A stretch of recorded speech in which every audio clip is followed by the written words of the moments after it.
The mission is not finished. You won the division, fine. You qualified to go to the playoffs, fine. But the mission is not finished until you hold that big trophy up and have that strap of gold around your waist, like the wrestlers always say. You know, you got to doggone finish the mission to be able to celebrate like that. You know, and that's something else too. See, the Philadelphia Phillies are a tough, hard-nosed team. Yeah. Been like that Because since the of where, 90s.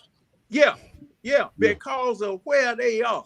Now, what you just said, Tiny, what you and Smith were just talking about, as far as giving the team a chance and not getting on them too bad.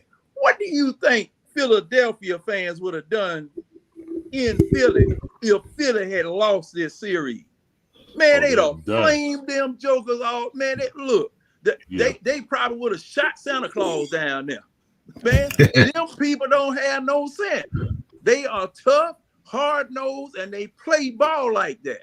And we need to adopt that attitude too. We need to adopt that attitude too. How many times you gonna let your star batter get hit and you don't do nothing about it? I mean, they just beating that man in the back like it's all right. All right, let's stay right there, John, because I want to get. Okay, no, you good. You good. We're gonna stay right here. I want to get A1 Forever, and I also want to get Larry's opinion on what we're talking about. Hey, y'all too. We're like, what do y'all think of how the fans reacted to the Braves? Well, Braves fans specifically, their reaction. Do you think they were too hard on the team, or do you think, like John say, that tough love is warranted? Well, don't get me wrong. I mean, you always want to be a winner. So, I mean, I get it. Don't get me wrong. I get it. I get the anger. Best record in baseball, best team in baseball, you ask me. But in the playoffs, they just didn't perform like it. And, of course, the format, like John was saying, it changed. And I don't believe the Braves could have done anything to prepare for that. I mean, it was just a change, and you had to roll with it. But the Braves, they wasn't hot at the right time. They cooled off. And it was the bats. It wasn't the pitching. It was straight up just the bats. Well, this is a team that averaged at least about close to 6 or 7 runs a game. But in the playoffs, yeah, see what I'm saying? Like close to 6 right there. So, but in the playoffs, it was like about 2 or 3. Like 2. Best average since 1915. Oh my goodness! Score. So you over 100 years. Historical season that we shit down the bed. That we crap down the bed. I'll put it like this: the Phillies were the only team that could have beat us, though. The fans have a right to be upset, but not the ones that ain't never watched the game. Nah, not at all. Y'all, not the guy you ain't even watched one game, bro. You don't know nothing about baseball. You just jump on the bandwagon saying, Braves lost, whatever. Like, man, if you don't shut your ass, like, for real, man, like, shut your ass up, bro. Like, go about yourself, man. Like, go on about, like, all right. Here's my thing. He ain't lying, I'm upset as a fan because I'm sitting on this couch right here doing about 157 games out of 162 game season. The only reason we missed those because the NBA Finals, we just wanted to finish that out. Right. I see that Bryce Elder, the Bryce Elder of the first half was not the Bryce Elder of the second half. Indeed. I see that last year we locked up the division after climbing and clawing our way back. And spending all that energy, he won the rest of everyone, and we got swept that last series. But it didn't matter because the tiebreaker, we already won the tiebreaker. So we swept the Mets and then won one more game after that. Like 1 or 2 more games after that. After that, we lost all the rest of the games, but it didn't matter because he started resting everyone. Brian Snitker did this last year. I was hoping that he would have learned from that mistake because we went into the playoffs cold. Now, mind you, that wasn't nothing but maybe one series worth of rest and then the break. between the wild card. Once Max Fried and Uncle Charlie got hurt, he put it in cruise control. This ain't about the 5 days, the 6 days that they waited for the wild card. This is about systematically cooling the hottest team in baseball history was done by Brian Snitker. If he didn't win a World Series, he should have been fired and left in Philly. That's how pissed off I am, bro.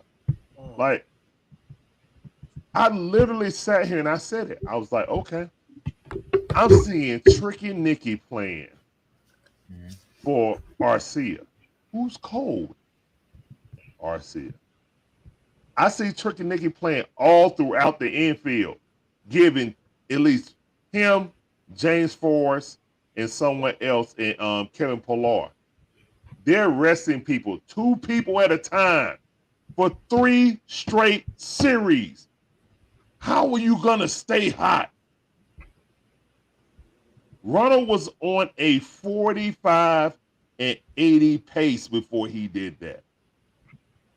And now you take it, but he had that little calf pull too. So that really told him, I'm not doing nothing, man. I'm about to start rotating people, giving them rest.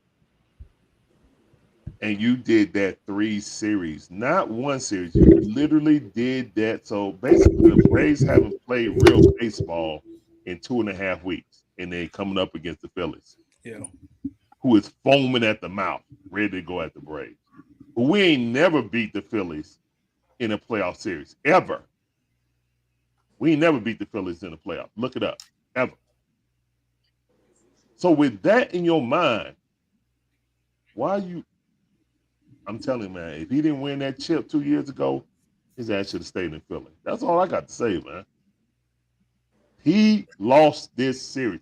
He literally wasted the best offense in Major League Baseball history. We knew our pitching was trash, even though they stepped up. Spencer Strider, he gave up solo home runs. He gave up 3 runs each game, and it wasn't enough for a team that averages damn near 6 runs per game. Why? Because our coach cooled them off. That's what happened. That's exactly what happened. There is not one person on this planet can tell me different. If this was child support court, he'd be in arrears. I'm saying you got to score runs to help your pitch out to keep that man, not to have that pressure on that man. Because see, thing was now, let me see. Now in 95, when we won against the Indians 1-0, look, game 7, everybody in this city, because I was down at a hotel right at the airport, because me and a friend of mine went down there to watch it there. I couldn't watch it at home. I had to watch it with some people because I was on suicide watch. Okay. We were hanging on every pitch. And after having watched that 1991 World Series, man, I didn't have no energy left. Because 1991, look, man, we were hanging on every pitch that was thrown. Yeah. And then when Bobby Cox made that dumb move to put old Oil Can Harry in there instead of Alexandro Pena, we gonna save him for game 7. And you could have ended it in game 6 and then gonna try to blame Lonnie Smith on a base runner. Oh, y'all, man. Boy, no, it was Lenny's fault, though. No, you should have got it done in game 6. It should have been done in game 6. I agree, okay, but it was Lenny's fault. Oh boy. And that's what I don't want to happen no more. That's what I don't want to happen no more. That's why I posted what I posted in the group. Because see, I don't want this to happen anymore. Don't put pressure on yourself. Changing the lineup. And changing the lineup for the doggone World Series. For the playoff. Why you do that? He did that in the last 2 series. He was tinkering. That's what I was talking about. Having people go off sit, or they play one inning, take them out, whether they get a hit or not. I mean, Brian Snicker did this, man. He ruined the momentum of the greatest hitting team of all time. It's all on Brian Snicker, man. It just is. Man. Oh boy, that's rough. Well, let me ask y'all this. Switching gears a little bit. Yeah. We had Dion make the news. We're gonna kind of get to something Falcons related at this point in time. Dion, he was talking to a Falcon scout, and pretty much told the Falcon scout that he wanted the Falcons to draft his son. In fact, I'm gonna play that real quick, y'all. Give me a second. If you ain't seen it, yeah, they winning 29-0 right now too. Shedeur looking real good.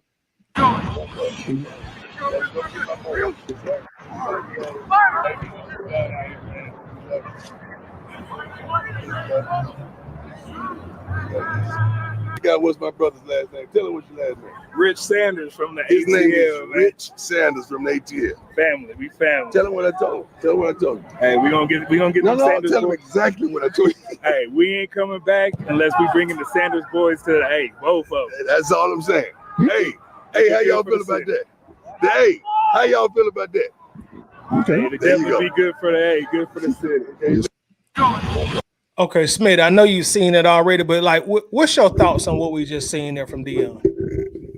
He just doing what a dad's supposed to do. He's supposed to promote his kids. And if he want to go to the next level, which I expected him to do, and I've been talking about this since last year, if he want to move to the next level, he's free to do so. People always say he said he didn't want to coach in the NFL, but like I don't know, with Dion, money talks. So if you got the money and you got the space for his kids on your team, hey, expect to see them wherever they may land. But Atlanta would definitely be a great spot because, as I said on the previous video, man, you talk about Black Hollywood, Mecca of the South, the way the city is growing with entertainment. Dion could rub off on every single franchise that we have. We just talked about earlier how many championships do we have in the city? Just 2. So you get a Dion, man. It's a game changer. That was Lil John. You ain't know? What? Oh, okay. All right. I thought that was a fire. So I know you, Smitty, you say he doing what a dad's supposed to do. So let me ask you this: is that something, Smitty, that you would be in favor of, or do you think Dion doing a little too much at this point? As a Falcons fan, not him doing what he's supposed to do as a dad. As a Falcon fan, he just giving people wishful things. He just advertising. That's all he do. He a walking billboard, so that's what he's supposed to do. And as an Atlanta Falcon fan, I know his attitude and I know the way he carry himself, so it doesn't surprise me. Anybody outside the media that didn't live in Atlanta when he was here, they don't really know Dion. But everybody that's been here for the last 34 years when he got drafted, they expect this kind of behavior. So it doesn't bother me at all. However, depending on how this season goes, hey, we could see a change, but we'll let the future dictate that. Because let's be real, if they win out and make the playoffs, Arthur Smith gonna be here for another 4-5 years. Yeah, indeed. Yeah, man. That's another thing too. Going to piggybacking off of that point. If we're talking about Dion in Atlanta, which would be a great thing, but we're talking about, like he just said, rubbing off on different franchises. But that means, for one, Arthur Smith isn't doing his job, and 2, that means Desmond Ridder failed. If we're talking about drafting a quarterback and talking about bringing in a Dion to be a coach or influence or whatever, that just means things aren't going well for us, and we're in win now mode. So it's playoffs or bust for real. So it's just like I don't want to be doing bad, and when it comes playoff time, I don't want to be having this conversation about possibly getting Ridder because he's not succeeding. And that also means, more importantly for us fans, that means our team is failing. More importantly than just Ridder and Arthur Smith, that means the team is failing. So you know, I don't want the team to be failing. So, you know, it's beyond, you know what I'm saying, he's doing his thing. He's being the billboard. He's being the showman prime time. I mean, he's got the nickname for a reason. But I don't foresee it happening, you know what I'm saying, honestly, and I hope it really doesn't. Hopefully we're in the playoffs and in a high draft pick. We ain't even got to worry about all this stuff, you know, everything succeeding.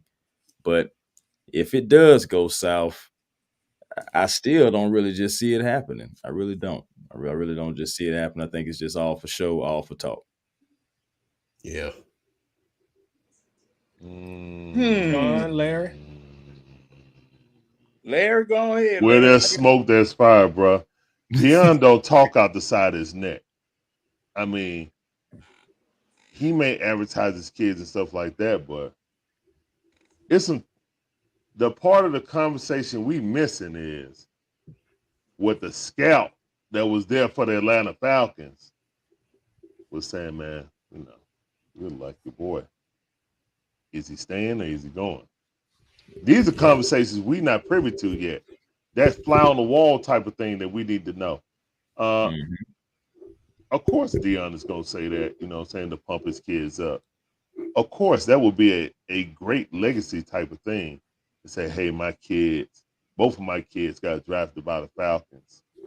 And then, you know, Shiloh wear number 21. And then Shador get number 2. Oh, you think these folks mad now?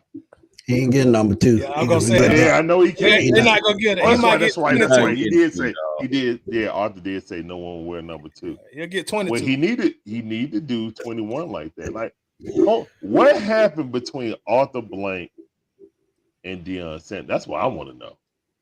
You mean the Rankin Smith family? Blank No. Because I've seen Deion out there before at training camp when Arthur Blank was the owner. But I have not seen him in several years. I have not seen Deion up there probably 4 years before COVID. So that's he hadn't been there since years. He hadn't been there like 2015, 2016. Yeah, so that's what I'm saying. Because I tell you, the last time he was there, he did a video with Julio Jones. Yeah, they did a video together and it went viral. That's the last time he's been there. Yeah, exactly. I was at camp, and that's why I was like, just going off my memory banks.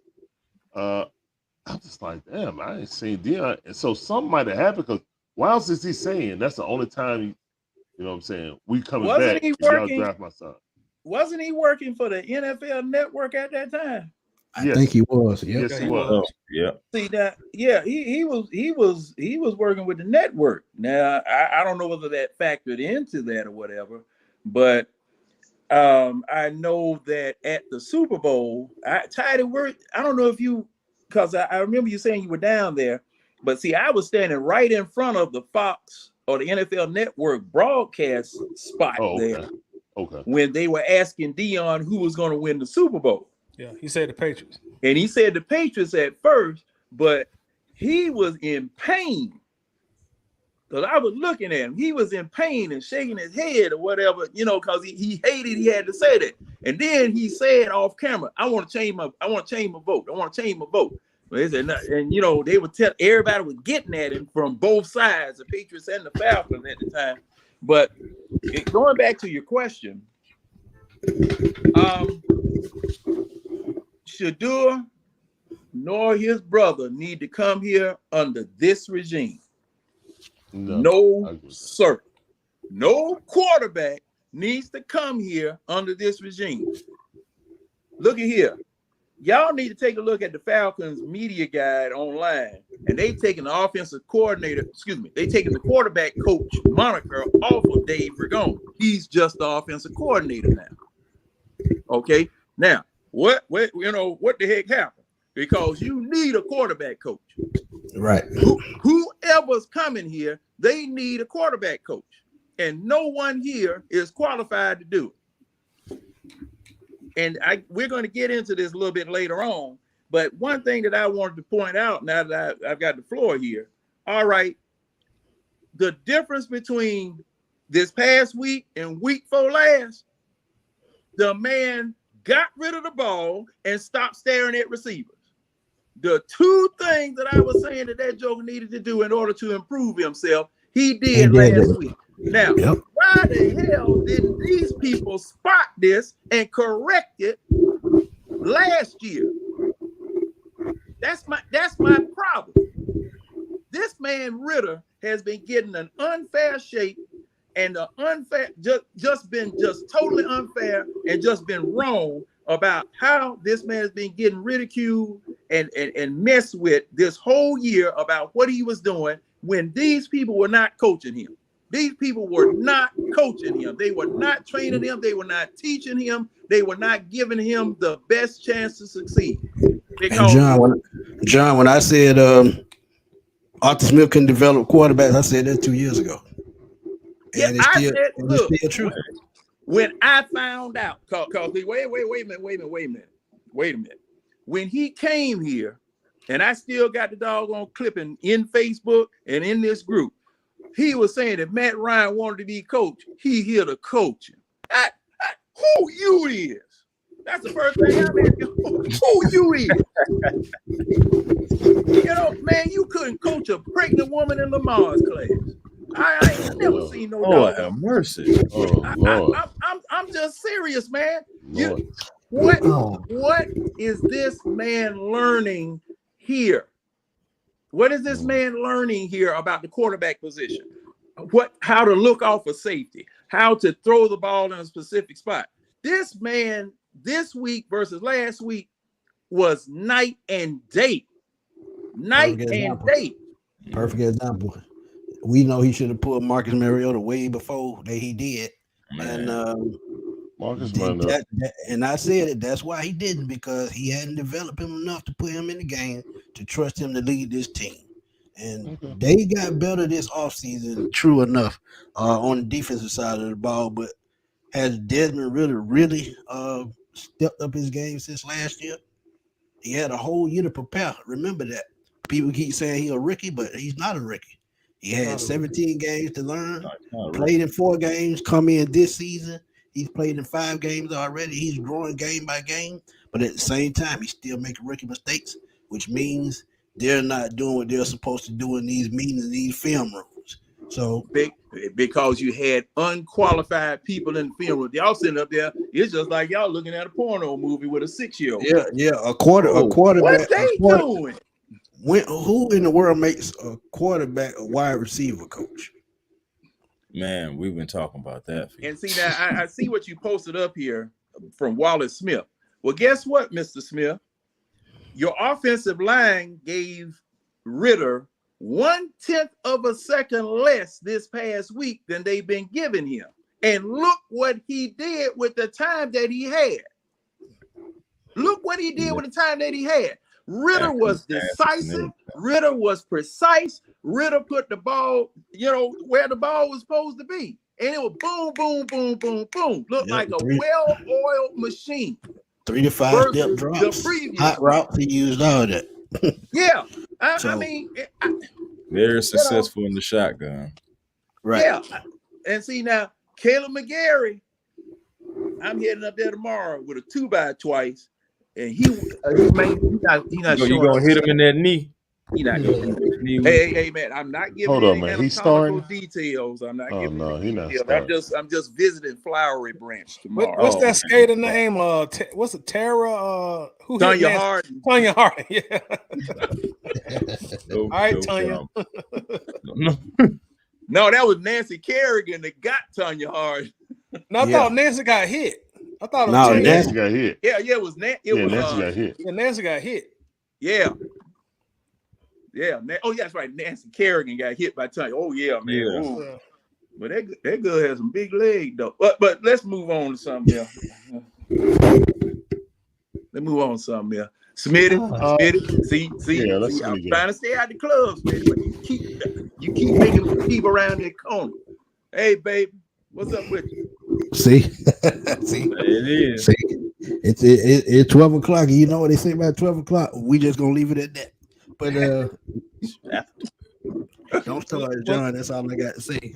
Let me ask y'all this: do y'all think that Ritter's improved performance last week was a result of him vastly improving, or was it a result of we just played a team that wasn't really good on defense compared to maybe the Detroit Lions or a Jacksonville Jaguar team who was very physical? Nope, they just got back in the film room, just like I said they needed to do after the Jacksonville game. So as I look at it, they got back in the film room. They went, drew up some plays that he was comfortable with, and that's what they ran during the game. So at the end of the day, that's all they have to do every week, week in and week out. Coach this team like they're supposed to. Coach, he's an offensive line guy. Ain't no way in the world that offensive line should have been playing as bad as it did against Jacksonville. That was just awful. Yeah. So I think it's just coaching. It's just coaching, man. That's what it comes down to, fellas. Well, and I'm now I asked this question prior to the Jacksonville game about when they were supposed to leave Detroit and head to London. Now, someone, and I don't know, somebody in the chat or one of you guys tell me, is there a league rule that they couldn't leave before Thursday? Because somebody told me that there was a league rule that they couldn't leave before Thursday, and I didn't investigate that. Nah, because they stayed over there the whole. What's the name? Stayed over there the whole time. Jacksonville. Well, Jacksonville had a game. They stayed over 2 weeks. Yeah, they stayed over 2 weeks. Yeah, ain't no rule about that, man. Ain't no rule about that. Didn't make no sense for them to fly back. Nah, ain't no rule. You know, so my thing is that Thursday, like I said, and me and I think it was Kelly that came on and we were talking about this in the group, that he should have left Detroit heading for London.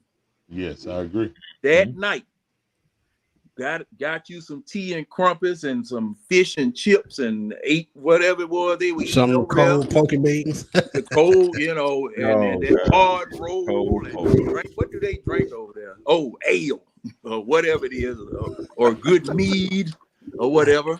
And y'all stay over there. Get used to the place. Walk around in the grass, you know, whatever. Get your sight lines together. I mean, get acclimated to your environment, because they went, man, look, you playing football by your biological clock here in Atlanta. You were playing football at what, 9 in the freaking morning?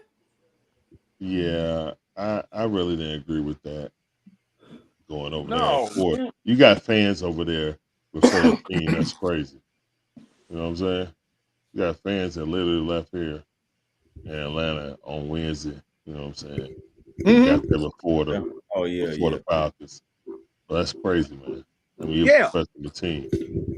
Go ahead, get your ass over there around Monday, Tuesday. You know what I'm saying? Get your body acclimated, then have a practice. You need to practice over there. You know what I'm saying? Not practice here, then go over there. So that means you ain't practiced since Thursday. You just had a walkthrough.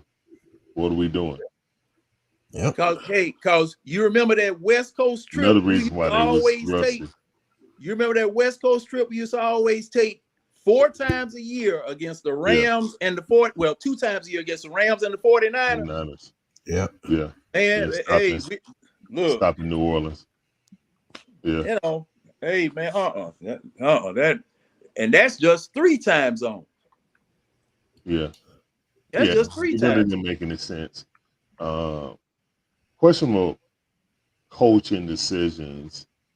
We all agreed that Ritter and the entire, first string needed more snaps. Right. So, he needed more snaps. All snaps count. So, but he was satisfied. I did like the play calling that we had, and whatever the guy name is who replaced McGarry. Storm Norton. Yeah. Storm and Norman. Storm and Norman. Yeah. Keep him in there. If y'all put McGarry back in there just because he's making more money, and you see Ritter looking like a scared kitten back there, then and he ain't getting no time or not enough time, then just eat it. You got to eat it. I'm sorry. Not sorry.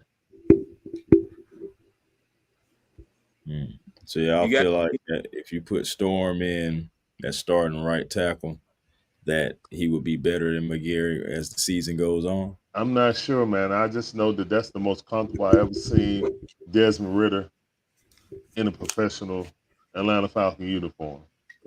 Yeah. And Oh, that's fair. why I'm going to change that, All right. you know what I'm saying? Like, I know y'all done paid a lot of money to this guy, but just like Todd McClure said on that excellent interview that you guys had with him, maybe without throwing any stones and shade at the organization, maybe, just maybe, he's a guard.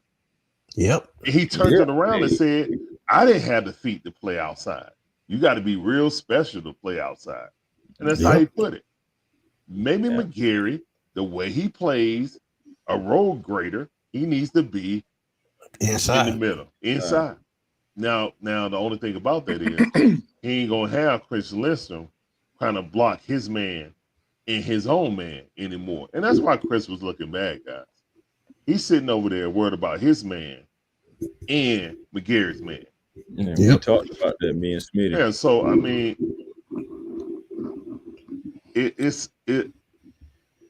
it all goes together, man. When the offensive line found a rhythm together, especially in the passing game, man, you really don't want to break that up. You know what I'm saying?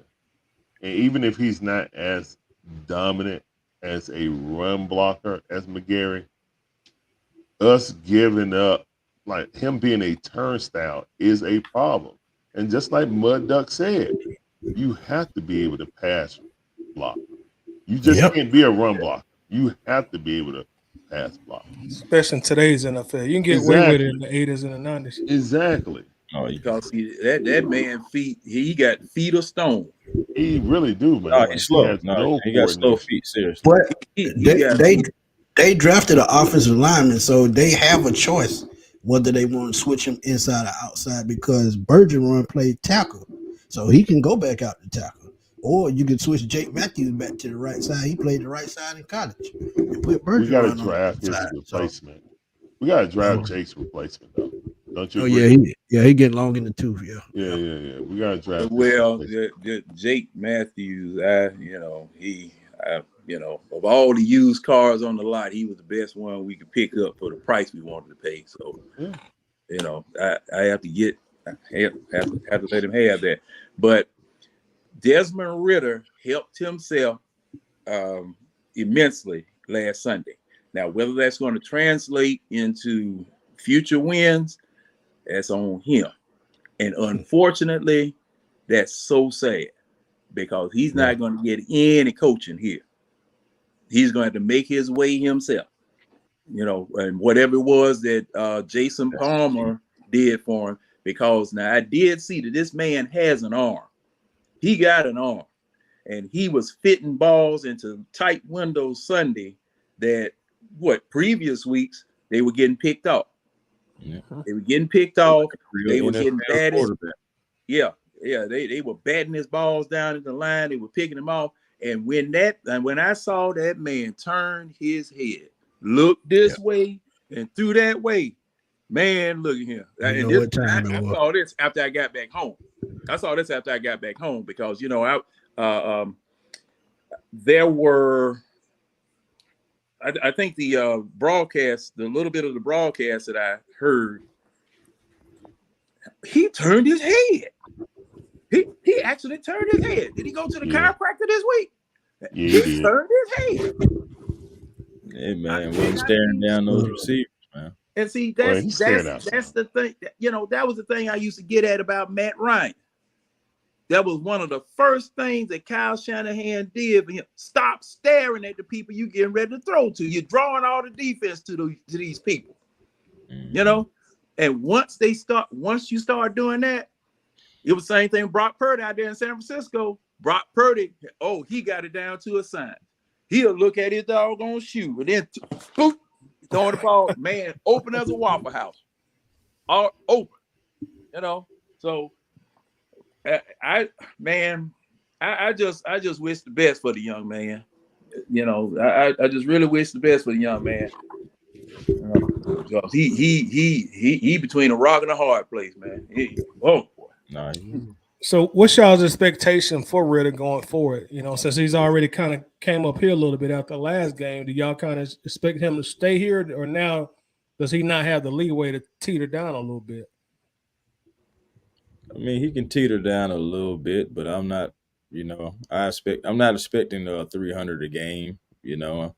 This game I can still see roughly 240, 250 though. That's not far fetched against this defense, the Commanders team. So, like I said, he doesn't have to throw 300. One thing he has to do though is make sure he takes care of the ball like he did last game. Make sure he doesn't turn the ball over. And the offensive line, they just need to make sure they keep him upright. It was 0 sacks last week, so keep him upright, and I believe he'll be all right.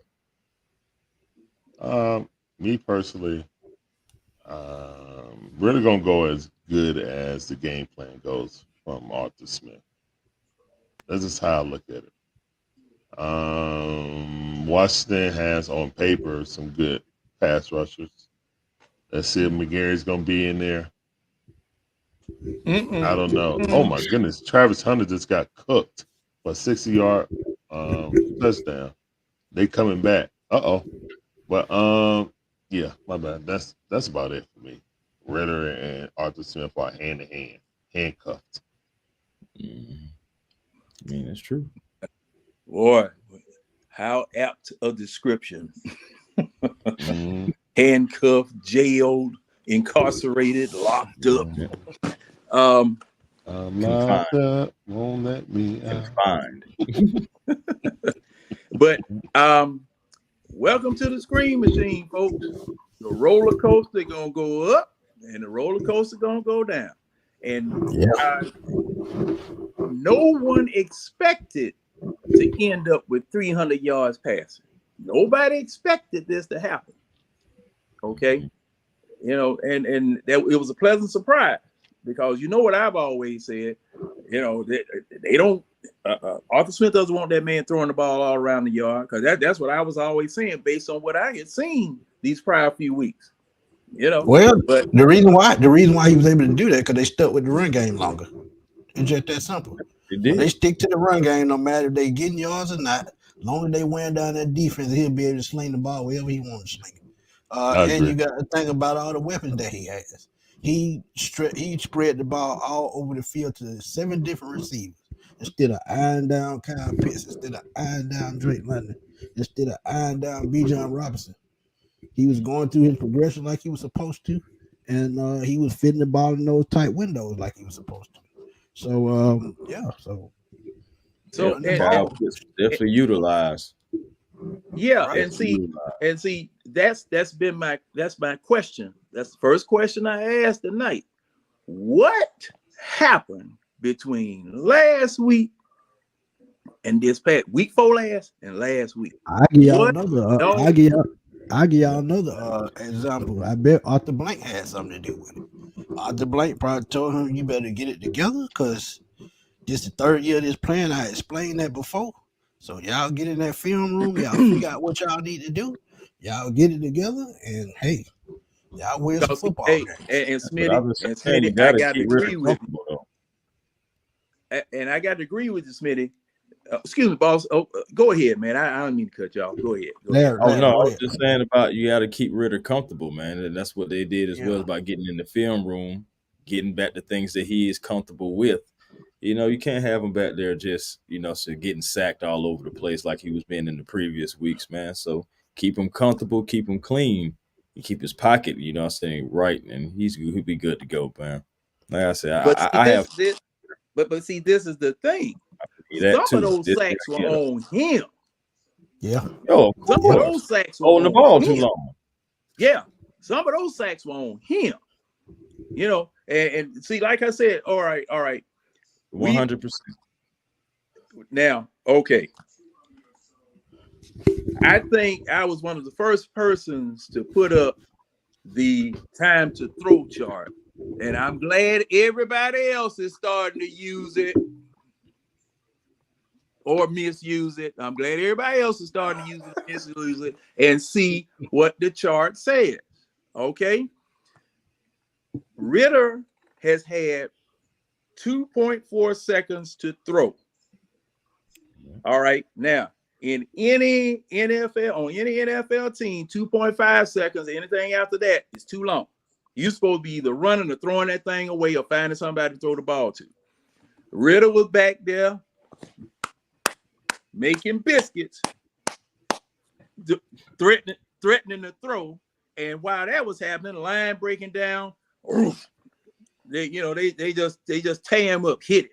All right. So now, between last week, because see, this was happening all in London week 4 last, but this week, it was a night and day change. It was a night and day change. I'm just interested, just like Smitty said, there was probably some threatening going on at the business level, but I wanted to know what happened at the player and the coach level to change this up. That's what I really want to know, because see, like I told you, now last week I started to go up the Flowery Branch with my bullhorn and just holler out all up there around them police. Tell your quarterback to stop staring at receiver. You're gonna get locked up. I'm talking about. Hey, now I've done it before. I did it with Dan Reeves one time because he was messing up. But I'm serious, man. This man, the opinion of Desmond Ritter changed just like that after that performance Sunday, all over the country. All of your sports pundits or whatever. Now they weren't overly effusive in their praise of him, but it changed. The narrative changed. Because he looked so good, and everybody was asking the same question I'm asking: what happened? How did this happen? Plus the fact, did you guys notice that he wasn't sticking in one spot in the pocket, that he was moving around in the pocket and moving outside of the pocket, doing various things? Yeah, man, look. Oh, and I guarantee you he had a conversation with Matt Ryan too. I guarantee that. And for what? Because they help him read the field. Read the field. Matt Ryan. Look, Matt Ryan forgot everything he was taught in 2018 and 2019 when Kyle Shanahan left, because before he left here, what was he doing? Doing the same thing that Kyle Shanahan coached out of his behind in 2015 and 2016. He reverted right back to what about 2018 though, John? Now 2018, he still had it in 2018. He still had it in 2018, but 2019, 2020, it was gone. It was gone. I think he got old and the skill started to diminish. To be honest, I think old age started to catch up with him. Yeah, it all turned to a chicken tender the last 2 years.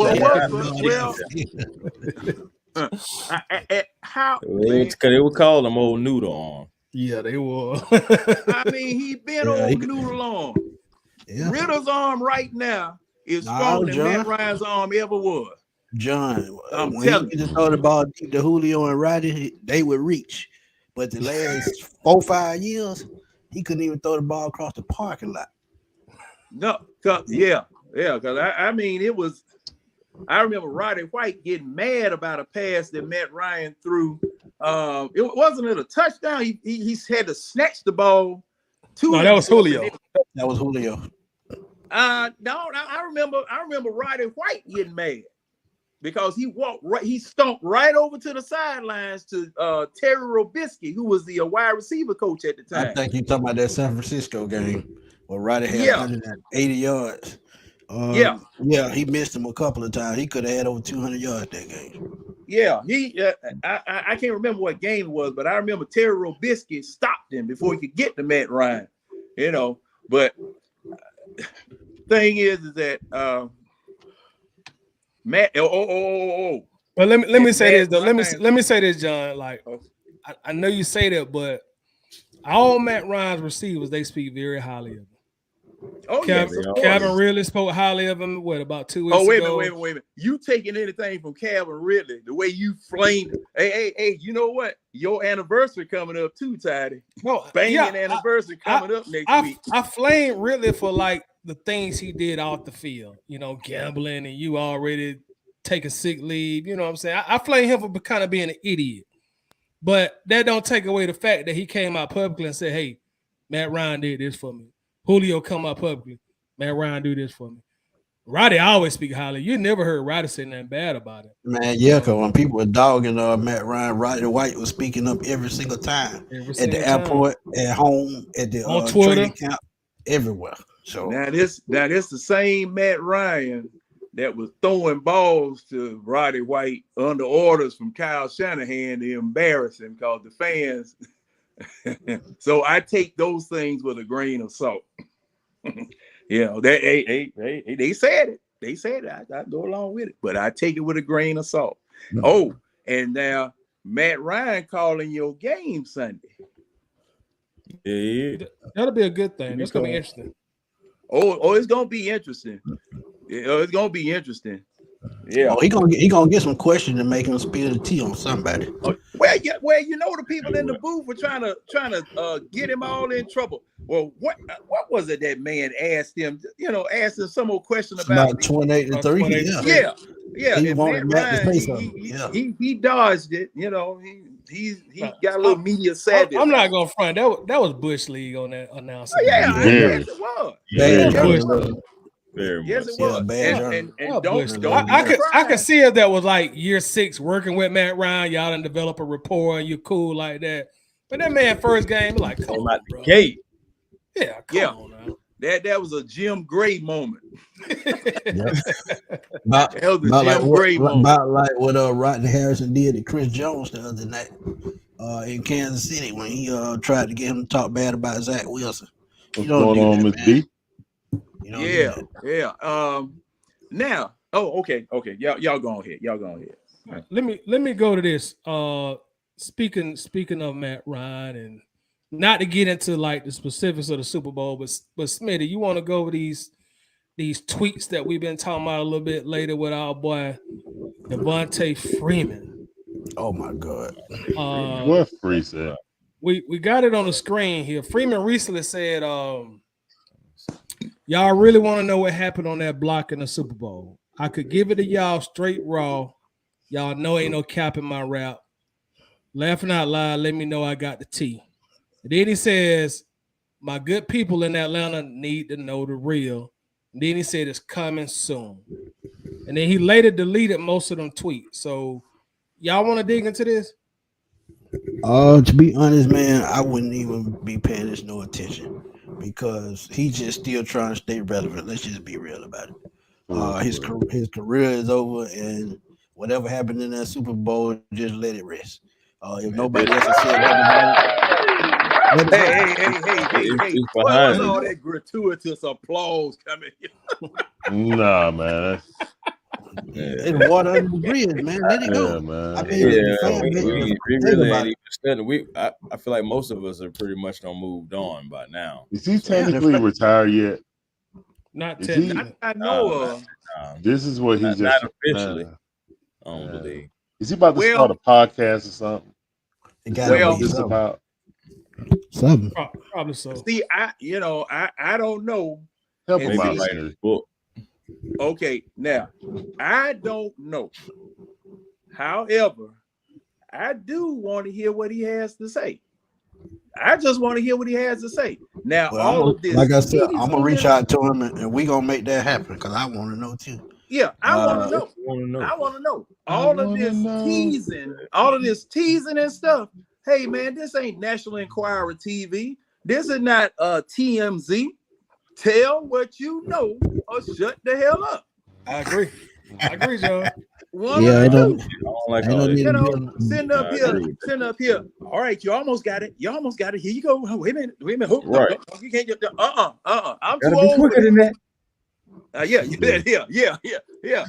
Hey man, I'm too old for all that now. I don't need to be teased. You don't need to, we don't need that. If you got something to say, you need to come out, say what it is that you got to say, and let us put the questions to you and find out why did you, if you going against what it was that you said, because at first you said it wasn't your man to block.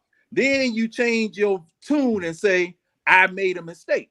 Now you talking about, I got the tea, I got the information, I got this and that. Just, Hey man, just, no, just like bro. you said at the bottom of that screen right there, it said nobody made him miss that block. That's the God honest truth, and that's the You know, end of it. you know, but see, my thing is there, and you know, not to go into it, but there are other sources. There are other sources that I have posted in the Bird Gang group that says that was not his man to block by virtue of how the zone blocking scheme goes. It was the tight end's responsibility, especially since he was lined up But right still, beside though, him on the line of scrimmage. it's So still your job if you on that team. If they miss the block, then you got to pick it up. So no, that's still well, not an excuse. well, Even okay. if they miss it, even if they We miss not it. gonna go into. I'm not gonna go into it because I'm just saying. yeah. And now there's some more that I can say about I know. that, but I'm gonna leave that alone. I'm Yeah. gonna leave that alone because of you know what people have been saying, because what people been saying, especially from a schematic point of view. So I'm just gonna turn that one loose. I agree with that, Stephen. I would love to see what he's saying, then decide. But at Yeah, the same time, man, you know, at the same time, some things you got to let go, man. Some things you got to let go. Yeah. or And, you and should my, have my thing about it, spoken. like if you like y'all saying, if you gonna bring it up on Twitter, bro, just say it. Just You say can't it. bring it up and Just then say back it. out and say I ain't Come gonna on say out. it. Just If you're come gonna on. talk about it, go ahead and say it, bro. You got Say it everybody's with your attention. Go ahead chest. and say it, bro. Say it with your chest. Say Now it. I'm Say it with beginning your to chest, think boy. I'm beginning to think that that's a CTE from all them concussions that's starting to bother you Might now. be. And that ain't even a joke. It might be. You know, Yeah. come on, man. No, don't do that. Don't do that. Then they say, you know, I got the T. All right, free. Go ahead and put it out there, bro. Now, You one got thing- our See, attention. and you know what? Man.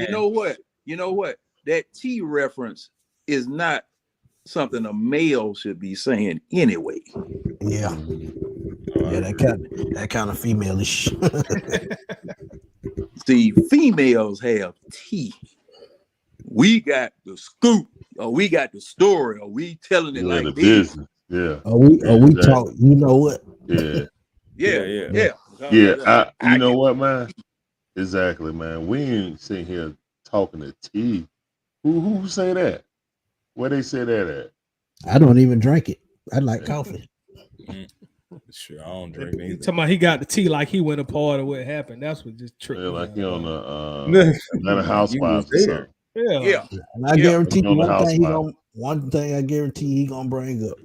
I broke a run for 50 yards and then getting down another carry during the game. Why? I would love to know why. No, Because Oh, I'm I sure know he why. know why. he was balling. I know why. Why? They didn't want to pay him that money, man. Come on, y'all.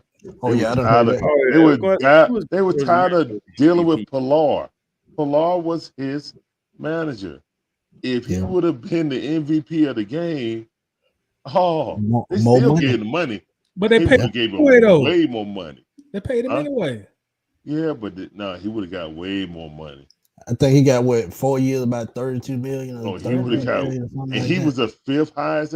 He would have got #1 money if he Yeah. would have been the MVP. Super Bowl of that. MVP. Yeah. But Super Bowl. I'm gonna say this. Had the argument. As a Falcons fan, if that's really true, Larry, that's bullshit on the Falcons part. If you gotta pay a 100%. man $50 million to win a Super Bowl and you ain't got one yet, That's what I was just about to say. Do it. If No, that's you the gotta case, But guess what? if that's the case, Seattle did the same thing with Marshawn Lynch. Don't act like these coaches. Come on, man. but in both instances, they lost the game and they deserved it. Exactly. And So- our coach was on the sideline of both games. but Lynch went campaigning for a new contract at the time. I think that's a little Yeah, he different. was. I thought Lynch had already been No, paid. I don't. he won a new deal, bro. Nah, He was was campaigning up for a new deal? Yeah, Yeah, he up for won a new deal, bro. Hey, And see, Yeah, man, exact same Lynch, situation. and They didn't want to pay him. He was going into his last season. Yep, and then the very next season they paid Russell Wilson. That's when they fell out. Yep, That's when they team ain't fell being apart. right. yep. And see, I think what was it last week? I was looking and after matter of fact, I was looking at a podcast that he was on with Shannon Shaw, where he said he went and got in Pete Carroll's face and laughed after they threw the doggone interception. I don't blame him. I did the same thing. Yeah, Russell Wilson. You mean Will Smith Jr.? I mean my bad. I'm sorry. Man, you Hey, got man, right back like Marshall that Lynch Will on the Smith 1 yard thing. line. I ain't really sorry either. Man, they ain't gonna That never Will do that. Smith thing, y'all better keep an eye on WSB Action News at 4:00. Cause anything bad that y'all do is gonna be on early in the morning. And it's gonna be some problems. I'm telling you, them between them two with all this stuff that woman is doing now, just telling all kind of stuff. Oh, I had to inseminate myself with a turkey baster. What the heck? What? Whoa! Inseminate. That's what she said. That's how she got her second child. So she said.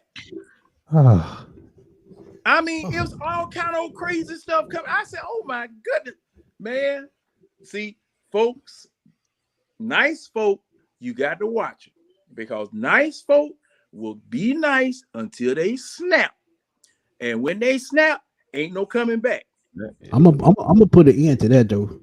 Jada Pinkett showed herself on the Inkwell. Y'all remember that movie, The Inkwell? When she was going with Lorenz Tate in the end, he ended up finding her with another dude. That's been Jada Pinkett from the jump. So yeah. Well, yeah. See, I mean, this situation here. Now, I've heard of ugly divorces, and I've seen some ugly divorces. You know, ugly celebrity divorces or whatever. But this is heading down a rabbit hole that I've never been down here. This mess here. This is getting ridiculous. Yeah, man. Yeah, he getting ridiculous. He passed down bad, man. You know, and you know, he was such a nice boy. Yeah. She done scrambled that brain like an egg. Man, look here. Well, he should have known, man. She was in love with Tupac when they got married, man. He was gone already. Look, man. Hey, Will like did I said, that to her. I can't have sympathy for someone who did it to themselves, bro. Like I said on Twitter, she said, and that slapping Chris Rock, he saw her face. No, I'm gonna give you the backstory that they talked about it yesterday. Oh my God, man! The reason why that slap came to be because Chris Rock was flirting with her. Yeah. Well, I know about that. Yeah, a couple of years before it happened. It just built up in him, and then when he said something to her, that just pushed him overboard. But still, man, you ain't even with her. But see, y'all just out for show, basically, at the awards because you about to get the award. Hey, will you come with me? They lived in the same house in 7 years. That's crazy. In 7 years. Like, come on, man. Come on, man. Man, bro, when she had an entanglement with some and told the world about it. Yeah, that's what I'm saying. But they told you and told the world. She for the streets. What are you doing? Oh yeah. You know they based out of California. Y'all think they're gonna ever divorce? Cause you know them divorce laws in California. And that's the reason. Why they've been apart like this for so long, because it's gonna cost. This thing is gonna cost. You know, he in Georgia. Man. She cheated, bro. He could have been got that dissolved. It ain't that new. Think about it. When older people, when they divorced back in the day, they didn't ever get no full divorce. They just separated, and they just didn't never get married again. So she just gonna be out having her fun, and he gonna be out having his fun. So, but thing is, he hasn't said nothing about what she's doing on her, man. But she just telling all their business all out there in the streets. I know, right? Sipping on the sister, sipping on the sipping on the. Think about it. This man done lost major movie deals behind this over her. Yeah. Over her, and she. Why are you trying to protect her honor when she don't care about you, bro? Like that's what don't make no sense. Yeah, she just revealed that y'all ain't been together in 7 years. If y'all out there, this man on national TV, ruin your reputation throughout Hollywood. The only reason Emancipation was showed so they can watch you get whipped like a slave. That's it. Yep. Like literally, you've been blackballed. Think about it, 10 years is a long time when it comes to making movies. He won't even be able to make a box office movie. Did he take his name off the executive of his show? Yep. Mm-hmm. What show? Yep. Bel Air. Bella. Getting The one on fired Peacock. What they Yeah. did? What now? They did what? He's not an executive producer on there no more. Oh, I didn't know that. Oh, you talking about on the redone version? Yeah, Yeah. the Bel Air. Yeah. Oh, yeah, okay, yeah. okay. He losing I've never checks by seen doing that. He don't get that executive producer points. And see, and that gets him out of those royalties for that particular Yeah, show. that's what I'm Yeah, saying. He missing all them that. points. You don't get the points. Yeah, Oh. that man. No, I had sue. It's suing time now. Hey, I'm executive man. I got to have my afterburner cheese. I got to have that. But they always say, man, if you ignore them red flags in the beginning, you're gonna pay for it in the You're end. gonna pay. Yeah. That's a living. Yeah. That's exactly what happened. I'm a living witness. I'm a living witness. Reaping Did it. she put out a tell-all book today? Did her book Living drop today? That's how we found Yeah, out about that's- it. Yeah. Yeah, That's man. how how this we stuff found getting out out, about time. Yeah, that's why she how this talking stuff about it. getting She out. going on the media tour. Tell us. Boy, I Yeah. did not know all She's that. spilling the tea. Yeah. Just to make He's money spilling off the his tea. name. Because think about it, as long as she got his last name, she gonna make money. Yep. Mm. See how Larry, see how you use that word T? That's Yeah. women stuff. Yeah. Man, I'm so blessed to have my wife, man. Yeah, I gotta you deal will. with these trifling ass Me heifers, and you man. both. Me and you both. I'm so blessed. Yeah, buddy. Yeah, And you both. see, the scripture is correct. When you have found a good wife, you have found a good thing. But when you find a heathen like that, hey, you leave Man, him for the street. Look, these Even the skip club. scops, these skip scops, scallywags. what Dave Chappelle? Foot called- draggers. Man, look here. He wish he could be Mike Lowry. Man, cause Nah, hey, that man ain't no Far from Mike Mike Lowry. Lowry. He ain't no That was, Mike Lowry. that was a character. That was a I'm character, bro. I'm telling y'all, he Lorenz Tate from the Inkwell all day long. Yeah. and man, Real look, I remember something old Rodney Dangerfield said about, cause see, a lot of these folk can't cook. A lot of these folk can't cook. He said, man, I didn't know toast had bones in it.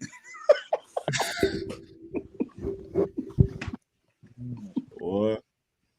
Oh Lord.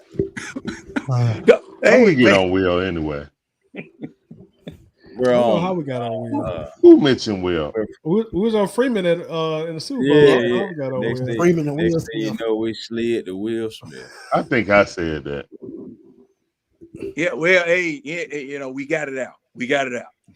Anything that happened in the Waffle House. Yeah, it's out. It's out. Yeah, It's all on the million. As long as we ain't fight, we good. Hey, Yep. Let me see. Now, on a tour to promote her new book. My God. hey man. She gonna make millions of dollars off of it. I'm talking about boy. That book he gonna be ain't New gonna York see. Times bestseller. He ain't gonna see not a dime. Not a penny, not a nickel. Not a Well, nickel. see now, I So don't know. so what's the name of that They sandwich in title? California. They in What's the California. name of that order? The Jada Pickett order. The silk milk, not a patty milk, but a silk milk. Oh, there you go. Silk she milk got with her a extra order of cheese. She got her own dish too. Yeah, the silk milk. Ugh. That's gonna be added to the menu next week. The silk milk, extra order of cheese. Cause man, I'm telling you, boy, Oh my goodness. you just, The simp melt. That's Yeah, about right there. All glass Yeah. of silk milk. Yeah, and the meat With is some grilled uncooked- chicken. The grilled is grilled chicken. Uncooked hash brown. Right. Oh yeah, gotta give him that uncooked hash brown. Yeah, the meat Or is chicken. them 'cause he cold grits. been fried. Them cold grits. Oh, and some cold grits. this Oh, can't my goodness. help but end very, very badly. And some warm orange juice. This And I can't hate help to- but end very badly, man. I hate to say it, man, but if she push him far enough, you can see a horror story, a tragedy at the end of this. I told y'all, Action News 2 at 4 a.m. Nah, I don't, Oh, I knew exactly where you were I going don't with think that. I don't think he'll do something like that. I knew exactly where you were going with that. I knew don't it. think he'll do something like that. Nah, he probably won't, but it gonna run across his mind because he gonna think I can't get away from him.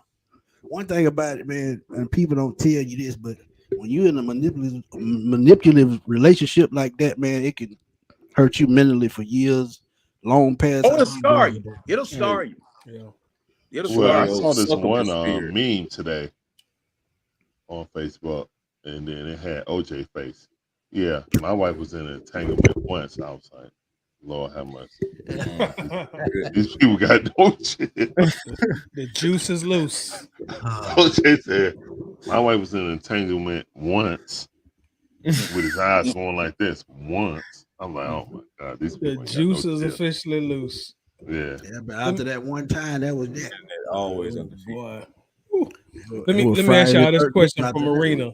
She says, "What are the panels thought about going after Bill Belichick if the season is a bust? Personally, she's not a fan of the idea, but just for conversation." No. Bill Not at Belichick all. time for him to No, retire. Bill Belichick has shown his colors.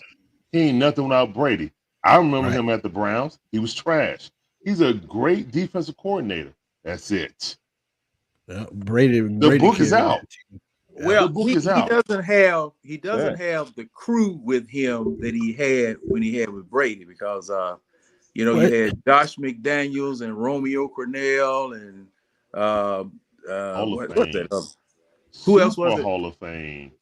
Who's that Assistant defensive coach. coordinator name? Matt Romeo Patricia. Cornell. Yeah, Patricia. Yeah, Patricia.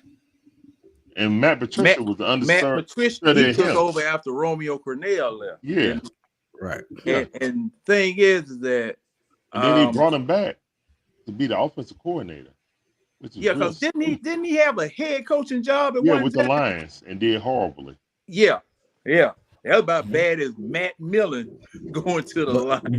But they fired Jim Caldwell and he won 10 games. Exactly. No.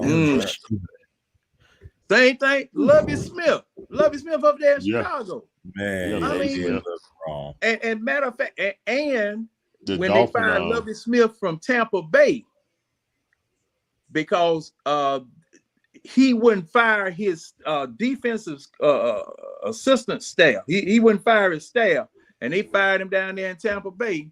And let me see who. Let me see. That was the first. Oh yeah, I'm gonna tell you what happened with that. Dirk Cutter was the reason he got fired in Tampa Bay. Yeah. But the crazy thing about it, he got the payback in Atlanta though. So karma hit him. Yeah, because that was Jameis Winston's first year down there, wasn't it? Right. Yeah. Right. Yep. That was Jameis Winston's first year down there, and Cutter undercut him or something. Right. Went up to the front office on him. Yeah, Cutter undercut him. Man, shoot, I hate them jokers. And he ended up being the intern coach for the rest of the year. Mm-hmm. Oh wow. Mm-hmm. You know, they screwed Raheem Morris too, though. So that ain't nothing new with Tampa Bay. So hey, ain't new to the NFL. That's I'd say that about the NFL because we oh goodness. I agree on ATL GA faithful. They were cheating the whole time they was in. Yeah, they were. Definitely ATL faithful. What up, faithful? I see. Yeah, our playbook went missing the night before the Super Bowl. How did that happen? That was just he left his bag sitting somewhere. The next thing you know, the playbook just gone. He probably left it sitting right behind somebody. Walked up behind me, grabbed it, and walked off. That what happened. Kept going. But I got to ask, did that really affect us in the Super Bowl? No, because the second half, defense was tired. Play calling was predictable, so it really didn't matter. I mean, it did matter if they start getting to what they thought they was going to do the script. I don't know how they had a playbook situated, if they had it script or just all out. You know what I'm saying? Some have it script wise because that's what they do. And if Shanahan's like his daddy, he might have had a script in there. So you never know. You know what? Now that brings up. You should ask Devontae. He has the T. No, he got the T, right? We need to ask Free. Smitty, you need to get Free on the show, man. Yeah, I'm Real. gonna work on. I'm gonna work need on to it this ask week, free. man. I'm gonna work on it. Now that begs a question, and I guess this is just an opinion because something new has been added.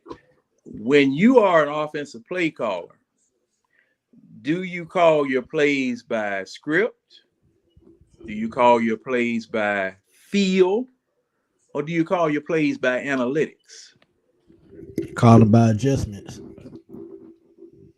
Whatever you What see the about the team flow of the doing. game?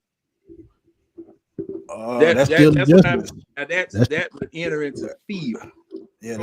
that's still adjustments because if you get a different feel of the game, you're gonna make the proper adjustments to make your damn play calling a little bit more tough to figure out. But yeah, it's But adjustment flow. I agree with the flow too.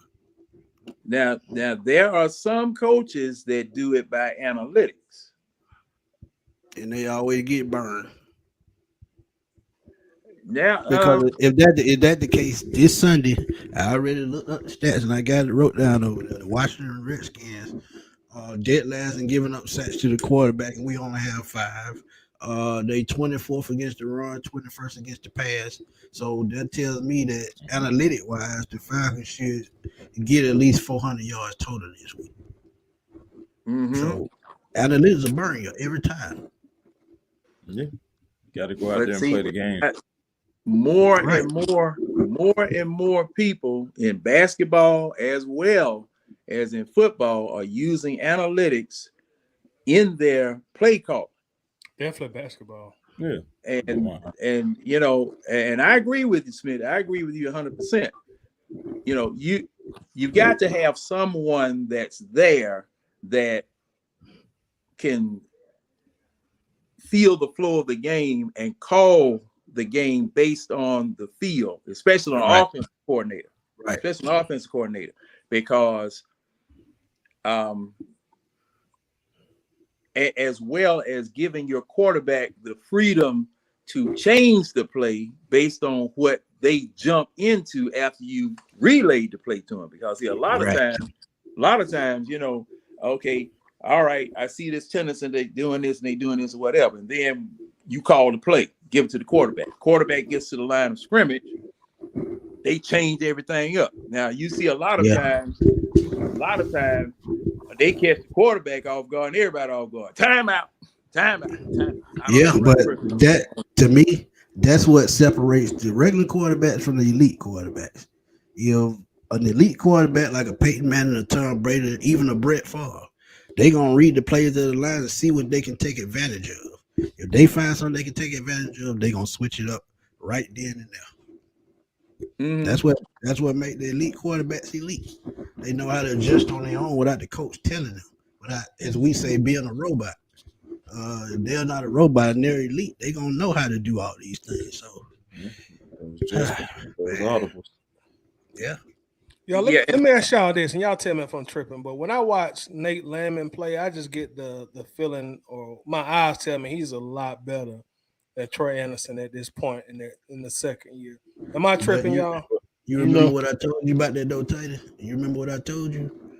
You got to think about Troy Anderson. He's still playing a new position.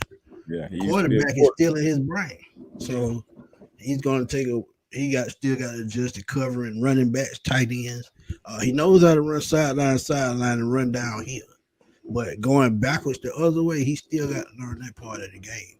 And until he does that, you don't see struggles. But Nate Landman is a natural middle linebacker, so right. Yeah, like Nate Landman, man, he be all over the field, and he plays with so much passion. Yeah, I like Landman a lot also. But again, if we're going to be super critical about a third round quarterback, same need to be done for a second round reach on a linebacker. Yeah. Like Big Low say, hello. Yeah. Hello. I mean, we all say, hey, well, people are trying to say he's a rookie. Yeah. They didn't say Troy was no rookie. I didn't see that in the group. Did you, Tidy? Mm-mm. He played in what 4 or 5 games last year too. Yeah. Mm-hmm. Yeah. I didn't hear that. So Never heard it. Double so standard. yeah. I mean, people want the narrative that they want. You know what I'm saying? He ain't no. You know what? On that subject, I think people are confusing the whole NBA. The NBA lets you, if you don't play a certain amount of games, or baseball, if Same you with don't play a baseball. certain amount of games, then you qualify Yeah. to still be a rookie. Right. I think anything 50 games you get to start over the next year. Yep. Yeah. They Free thinking like pass. red shirt Even in college. or something like that. Yeah, college Or red the shirt. NBA or something like that. And then I mean football, that's not the case. But can you really say that though when you done practice for 17 weeks and been learning the playbook and then Right. Oh, he was supposed to be a play? whiz at the Oh, playbook. play. He's the fastest learning rookie that Arthur Smith ever saw. Arthur Smith. Who was he talking about? Ritter. Oh, okay. Yeah, Arthur Well, Smith. like, I was coming on the page. Stuff out I of was coming on the page and saying, and this is just before we started streaming last year. I was like, well, okay. Normally, a quarterback or what the coach will talk about is, wow, did y'all see that throw he had? right. Wow, it's a lot of zip coming off that arm. You know what I'm saying? Right. Those are the type of things you normally hear about a rookie, and then they'll say, well, you know, he got to learn the playbook. But yeah, we see the tools. We never heard that. We heard, man, he's, you know, gets along with all the guys. He's a leader in the locker room type of guy in the future. He learned the playbook faster than any rookie that he ever saw before. Okay, if that's the case, then That's what he said out of his mouth. Okay, but if he feel that way, like Larry, you remember me saying it, and Chris, y'all remember me saying, if that's the case, Patrick Mahomes played one game his rookie year. Yeah. Next year he passed for 50 touchdowns. Dude, you know when you see it. That's grasping the playbook. That's when you know you got the it factor. I'm about to say that it factor. There you go. Well, I'm gonna say this. Compare Andy Reid with Arthur Smith. That's not even a comparison. Come on. No, that ain't no well, that's almost disrespectful. No, Not almost. And let me tell you why. I agree with him, John. That's kind of disrespectful. Okay. I know you guys agree, but let me tell you something. Go ahead. And this is something that I've always said. You can always compare, but you can't always equate. Yep. You can compare. The comparison, you always compare this versus that. But to say that this is as good as that, that's equation. And no, you can't equate the two. That's why I brought it up, so that you could see the contrast that we're talking about. No, but I'm saying the way he was bragging about the learning curve, that is a learning curve. 17 games, only playing one game, and then the very next season, you throw 50 touchdown passes. Who does that? Yeah, because of who was coaching him. You know, there's some natural talent there, no doubt. Because see, that's why I always bring up the Brock Purdy situation. Mr. Irrelevant. Oh, that's a great system fit. That's all that is. Well, thing is that I don't Trey know Lance about couldn't that. pick it up. That's all I was saying. Great point, John. Hold on. Great point, man. Because think about it though, because Trey Lance was in a different type offense. He fits an Arthur Smith offense better than he do a West Coast offense. No matter if he got an arm or not, he's not no accurate pocket passing quarterback. He's a scrambler. Scramblers usually don't fit well in that offense. Well, now, Smitty, we're running the West Coast offense too. We're running a version of the West Coast offense too. Okay, so our West Coast offense must be way out in Hawaii somewhere, because It definitely ain't on the Well, West Coast. well, Guam. hey, Guam. that's what Arthur Smith learned. Damn, no Guam, Larry. He's part of Guam. Shanahan's coaching tree, if I'm not mistaken. Hey, this is the West Coast offense we're running. We're using the same blocking scheme concepts, and we're using the same play calls. He must have got stuck at the root because that's why Matt Ryan was so able to pick it up. And they they picked him because of Matt Ryan still being here. That's part of the pick. Let me ask you this, and I know you can equate to this. Was it an apple tree or a pecan tree? It was a persimmon tree. Don't you look. Hey, Smitty, I done told y'all you can't throw it. But I mean, this is what I'm saying.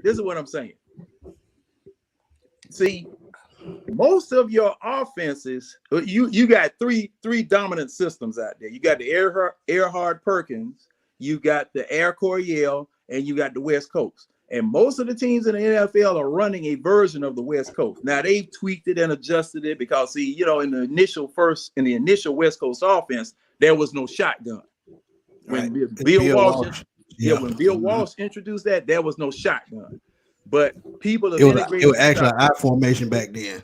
Yeah, 3 wide receivers, a tight end, 2 running backs. Okay, and you threw out of that. Now you got like Andy Reid out there in Kansas City. Shoot, he got 5 wide receivers out there. He might have a doggone defensive back in the backfield, running or whatever. But like I said, it's basically the West Coast offense. Everybody's running the West Coast offense. Now, some people are doing it better than others, and we happen to be on the low end of the totem pole.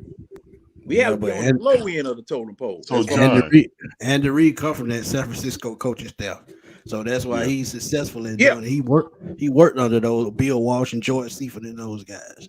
And that's why I'm saying that part of Mahomes' development, part of Brett Favre's development, all of those people's development is because these were former offensive coordinators that came from the offensive side of that coaching tree that grabbed that offense and made it their own. Yeah. Okay. Now, what we got, I told you, I did this joker here.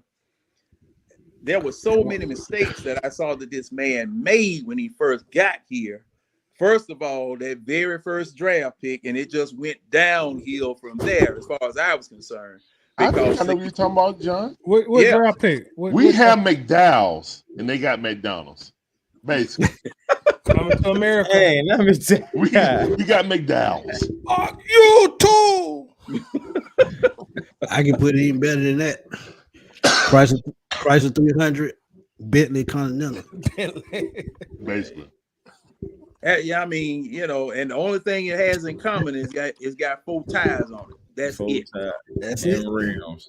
Yeah, that's the only thing it has in common. Speaking of the number 4, let's go to the 4th overall pick in 2021, which is Kyle Pitts. Now, one thing that happened in our last game is we got Kyle Pitts involved in the offense very early.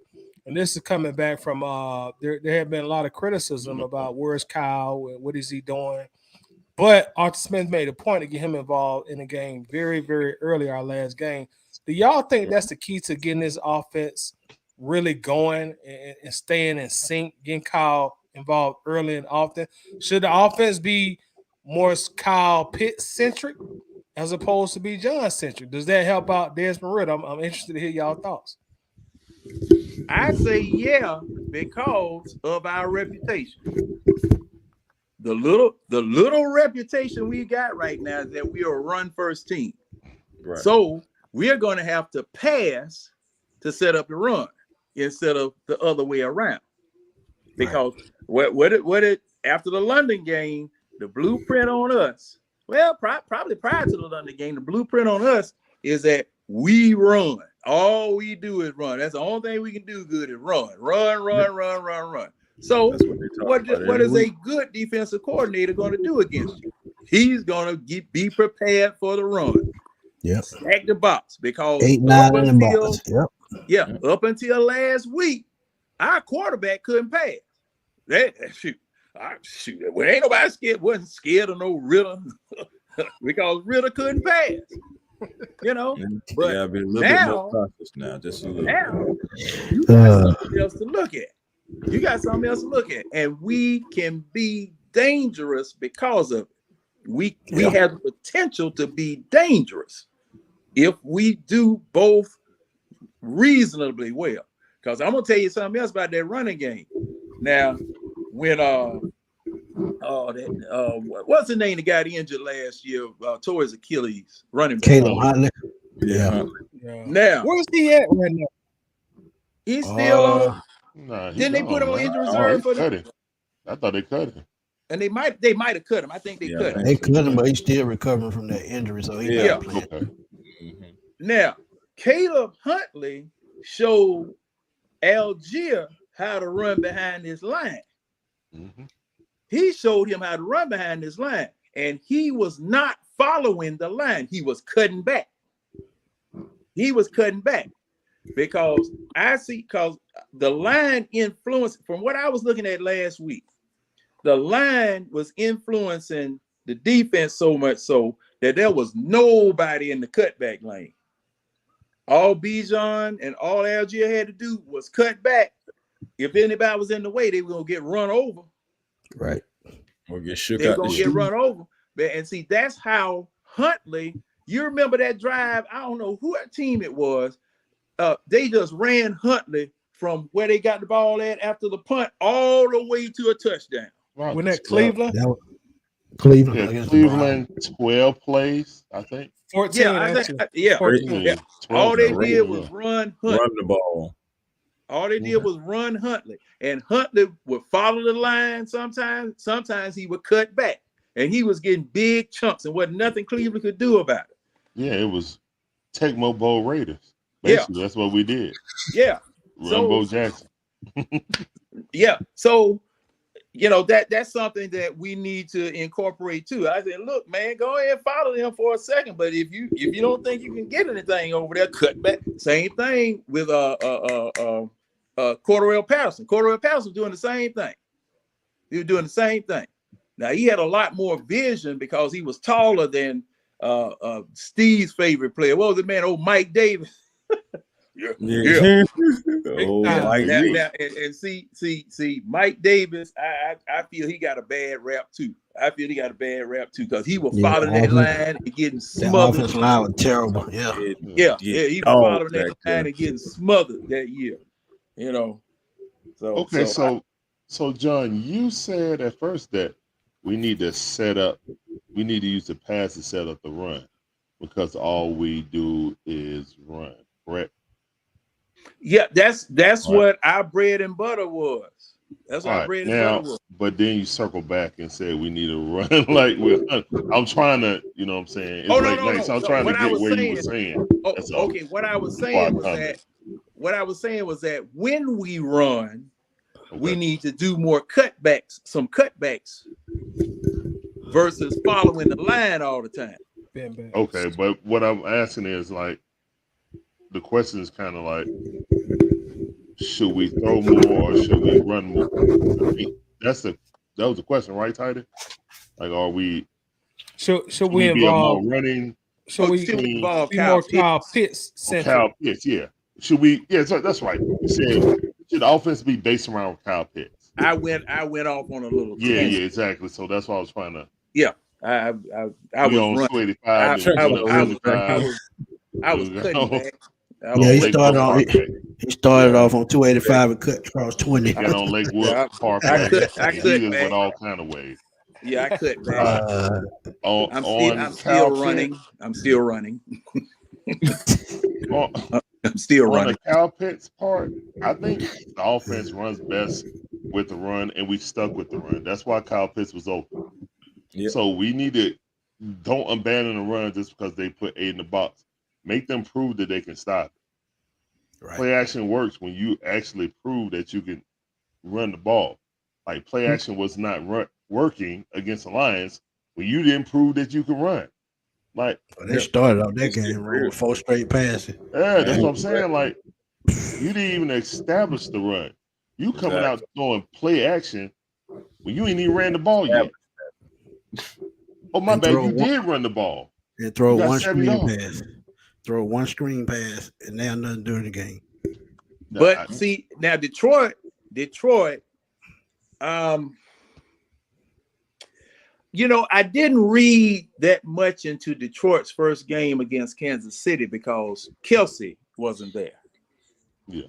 And he But was you an still got a integral part. superstar quarterback. If Yeah. you got a superstar quarterback missing a receiver or a tight end, shouldn't matter. Well, I can see that, but as integral as Kelsey was, because and now Smitty, remember, he was throwing. It was one wide receiver he was throwing to. That joker was dropping everything. dropping. Kadarius Tony. Kadarius Tony. Kadarius Tony. Yeah, Tony. and see, the thing was, had he caught some of those balls, that would have been a totally different game. And that's what You I'm know. saying. Yeah. He had like 8. He had 8 targets that game. Yeah, I mean, like 3 passes. you know, he was looking like rookie Drake London with them sleeves on. Because he Tidy, you remember that's all I was hollering about in the chat. Take them damn sleeves off. He finally took them off. He finally took them Because off. I mean, balls just squirting out his hand and falling up. And I said, man, take them damn sleeves. Man, look, if I had been at the Dome, I'd have got locked up because I'd have went down there, I'd have ripped them off myself. You know, but you know, and see, missing a Travis Kelce in that game, that's the reason why I brought that up, because see, now he wasn't getting any help out of that man that he targeted 8 times. Who did you say it was, man? Kadarius Tony. Kadarius Tony. He wasn't getting any help out of that man, and he was trying to make him a stop. I mean, he was putting the ball in his hand and it voop vop. You know, but you know, I come on, man. You got to catch one of them, catch it in your helmet. Take your shield off and let it just get right in there and run with it. Yeah. You're right. You know, so yeah,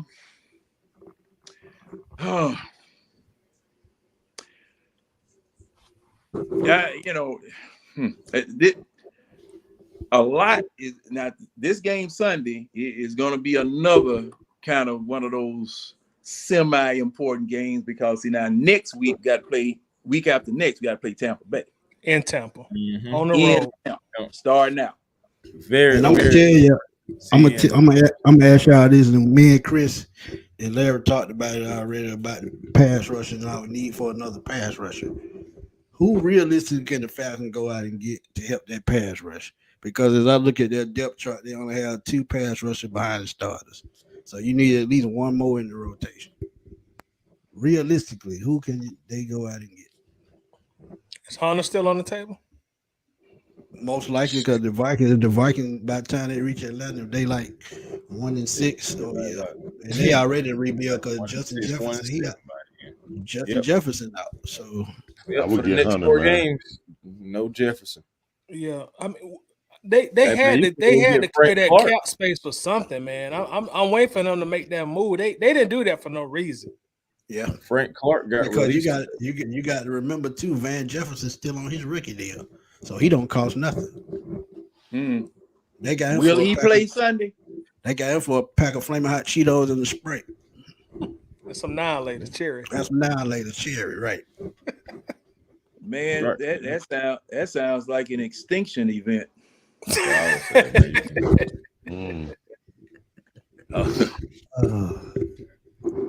Man, but okay now. Now, Smitty, maybe you know, maybe one of you guys know. Now, what happened with Rush? And the deal pickle. What happened with Rush? Anthony Rush? Yeah. What? They just cut him from the team. Well, he kind of fell down the depth chart. He fell down the depth chart, and I heard he got kicked off the team for eating all the food at the buffets. Oh, that's what I heard. And Coach Smith didn't get his excuse me. Excuse me. Doesn't Grady need a wide body Fleetwood Braun beside him instead of one of them doggone Ford Galaxies? Hold on now. You talking about them old school 80s Fleetwoods? Oh, No, I'm talking about them old school 70s Fleetwood. oh, they need to bring them back. Gas about too 50. hot, but they need to bring them back. Hey, About 50 you Yeah, know what? way too high to bring them back. Now, hey, Oh, Ty, yeah. Ty, what? let me tell you something. Since they are making electric cars, they can bring them big cars back. I agree with you. Oh, I actually done seen one of them customized into a electric vehicle. Yeah, Really? now they can bring them You- big cars. You can do back. that on your own, can't you, Smitty? Can't you Yep. change the You do. gas portal? Yeah, you can. I seen somebody change that gas portal and make it take John, you probably know more than this because I know you good with cars, but it takes oil now. I mean not oil, car oil, but like cooking oil. Oh yeah, Like Yeah. sunflower oil, extra Yeah. virgin olive oil. Uh-huh. yeah. They had some diesel Oh, wow. diesel trucks running on that biodiesel is Yeah. corn oil. Yeah. Oh yeah. It's That it's a corn modified gas, yeah. form of corn oil. Yeah. But thing is that you can take an electric car, you can put an electric motor in anything now. And see, I'm waiting for somebody, instead of cause what has happened is that people have gotten used to these cars being this size here. And there have been some people that have never experienced riding in a Lincoln Mark V I remember them sofa Fleetwood seats. Braun. I remember them sofa seats. Man, look, man, I remember I got mad with my wife one doggone time about something she did. Man, I hopped in the car, drove to New Orleans, ate at Waffle House, and turned around and came back same night. Cause if I hadn't left, I'd have stood. What's today's date? I'd have probably been getting out there tomorrow. Drive, ain't it? Come on, John. You know you stopped at that strip club down there in New Orleans. Don't even try it. The Lord, pink man. cherry. See? That's Lord, what man. I-10 exit 41. John Man, down no there. exit. John down there in New Orleans with at Club Pink Lips. Yeah, man. Red man. What's up, Yeah, dog? man. I'm saying, man, rank 7. Red look like you What's hiding in the up? closet, man. Where you at? Hiding in In the the cut. closet, boy. I'm right here, man. I said in the Okay. cut. You had all the lights out. Yeah. Thought you had been hanging with John for a minute. No, Man, that was hey, last week, man. look, That was look. last week. Look. John, I got my Henderson, dog. I got the hen dog ready to go. Oh, there you go. There you go. I'm Let me. ready. Man, the only thing I got, man, like I be telling Tidy about that Uncle Nearest. Man. Hey, Tidy, man, I appreciate that Waffle House meal, man. Stuff, dog. Stuff. Woo, boy. Oh yeah, that's something I want to clear up. Tidy, when I said it was cow salve butter that I wanted on that waffle, and that drink, we used to drink that drink back in the day, milk of magnesia mixed with vodka. Oh man, that is nasty stuff. Ooh. No, They call that's hey, Oh, it's called a Phillips Ooh, boy. screwdriver. Mixed Nah, with you what? Phillips milk of magnesia mixed with vodka. They call them a Phillips screwdriver. Yeah, that was oh, nasty. Oh, boy. absolutely That not. all my son we used to Milk of drink in magnesia. 11th grade. Absolutely Milk of not. magnesia Oh, is terrible. vomit. Hey man, when you eat certain things, you got to has it. Oh yeah, you got to. Sound like Yeah, something a it's cop just would like drink on Drano. It stakeout. break the claw. It break the claw. I You'll bet. be on the bathroom about 3 days. Hey Basically. man, shoot. Well. Doggone- toilet stool be off the foundation, Jack. We can go to You know the what I'm 4-3, saying? man. Oh, We ain't got. We might say we need to go to the 4-3. I mean the 3-4. We ain't We got no already in linebackers 3-4. to play what we doing right now.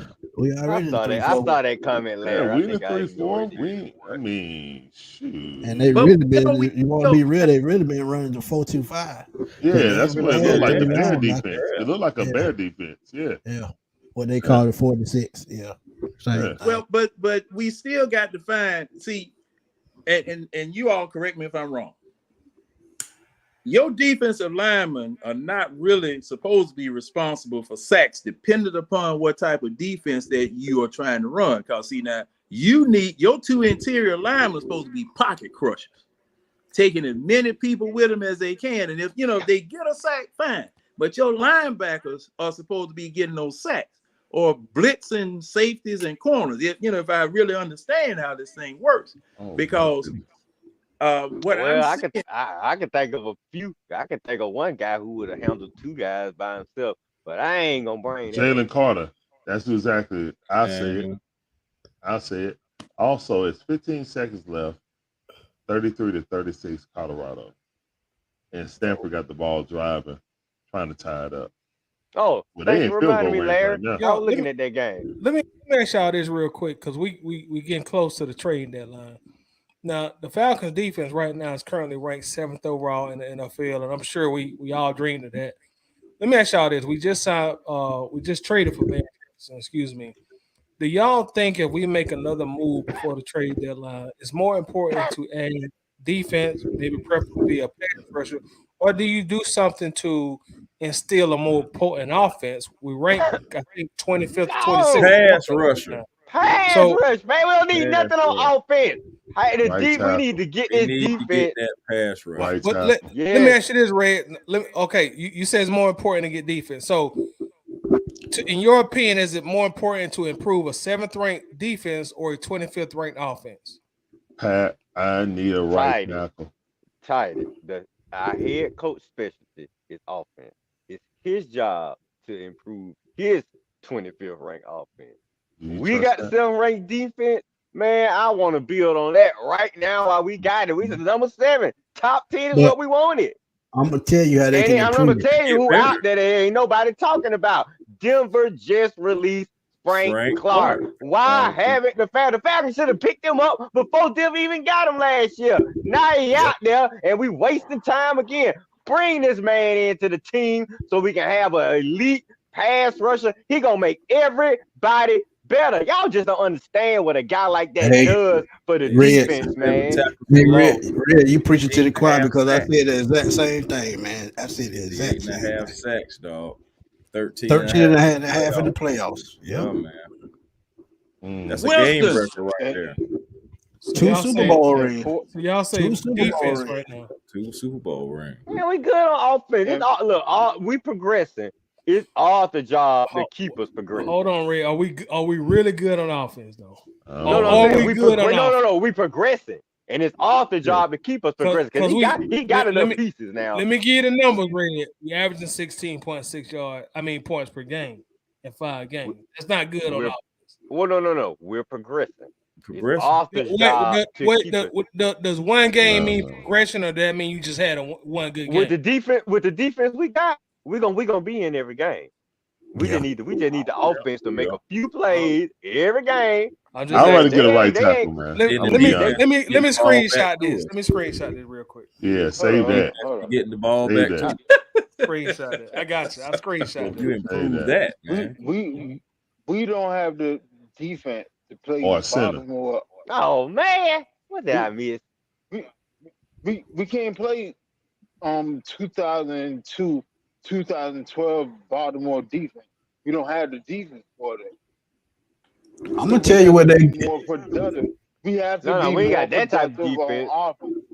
That's a great point, Winston. But think about it. If they blitz the defensive back a little bit more, sort of like a zone blitz scheme, I think you pick up on the sacks. Because if you got somebody on that back end that can cover with a Jesse Bates, don't blitz Bates, man. We need Bates protecting that back. Somebody like a Jalen Hawkins or somebody like even send Richard Grant ass up in there. Right. Even D off. So, or how about you get Helms ass on the field? I was just about to say, I'm just saying, Helms. Yeah. No. There's so many ways that they can go. Helms is not that cover corner DB safety that people think that he is. No, I'm saying we talking about going after the quarterback. We talking about going after the quarterback. Yeah, the straight blitz. But Richard Grant ain't either. Hold on. What I'm saying is that if you have Helm on the field, and you blitz Grant or Bates, Pelham is a liability in cover. Pelham looked good in preseason because the plays were watered down. He is not that type of coverage DB. That's why you don't see him out there in coverage. When he get on the field, he's not in coverage. And that's why I say you use him in the box or you send him to the quarterback.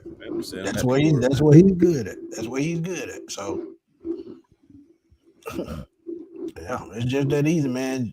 You need to change that defense up just a little bit and try to bring more stunts and blitzes or however you need to do that. Because overtime. If we can just get a solid and consistent pass rush, our defense, the sky's the limit. Because we good everywhere else. That's we why. Good at That's pressure. why I like. That's why I we like good Frank at pass Clark. coverage. Yeah, That's why I like Frank We Clark. good. Now, I'm in answer to this question. See, I know why Tidy, and I understand where Tidy is going. Why he screenshotted you, Red. I understand why Tidy screenshotted you, and I understand exactly what you're saying, Red. And you are really correct. It's not the players that we need; it's the coaching on the offensive side to bring the offense out where it will complement this defense, because we need a pass rush generated by only 4 people. We need to be able to put pressure on the quarterback with 4 people. All right, because you got to get one guy that can do it. Personnel. See, and Winston, and see, the question was, do we need to, since the trade deadline is coming up, do we need to improve the offense or do we need to improve the defense? And I'm saying that we need to improve the defense with the with the trade deadline or some personnel that you can get. Because see, you need, like I said, you need another wide body. What body is that? A body. That's what them big Cadillacs, Oldsmobiles, and Buicks. Deuce and a quarter, 98, or not old Broncos, 98. right beside Grady Jarrett. On one of them 66 Wildcats. Yeah. You need one of them right beside Grady Jarrett. You know, or rather, excuse me. I don't need to be talking about no car. You need a doggone 80,000-pound tractor trailer truck all the way across that damn defensive line. John, let's be real. When Calais Campbell moves to the middle, he's way more effective than playing. Yes, agreed. Yes. I mean, why do they have this man rushing from around the cone? Because Brady got to get his snaps too. We have too many D tackles on this team. We do need a Chase Young or Hunter. But again, what is the leaking part of the ship? Now, I will say that I feel like our defense is a product of who we played against. We have to take that into account too, guys. Do we really feel like we had the 7th best defense in the NFL? It's been but don't break. But yeah, I think it's more solid than top.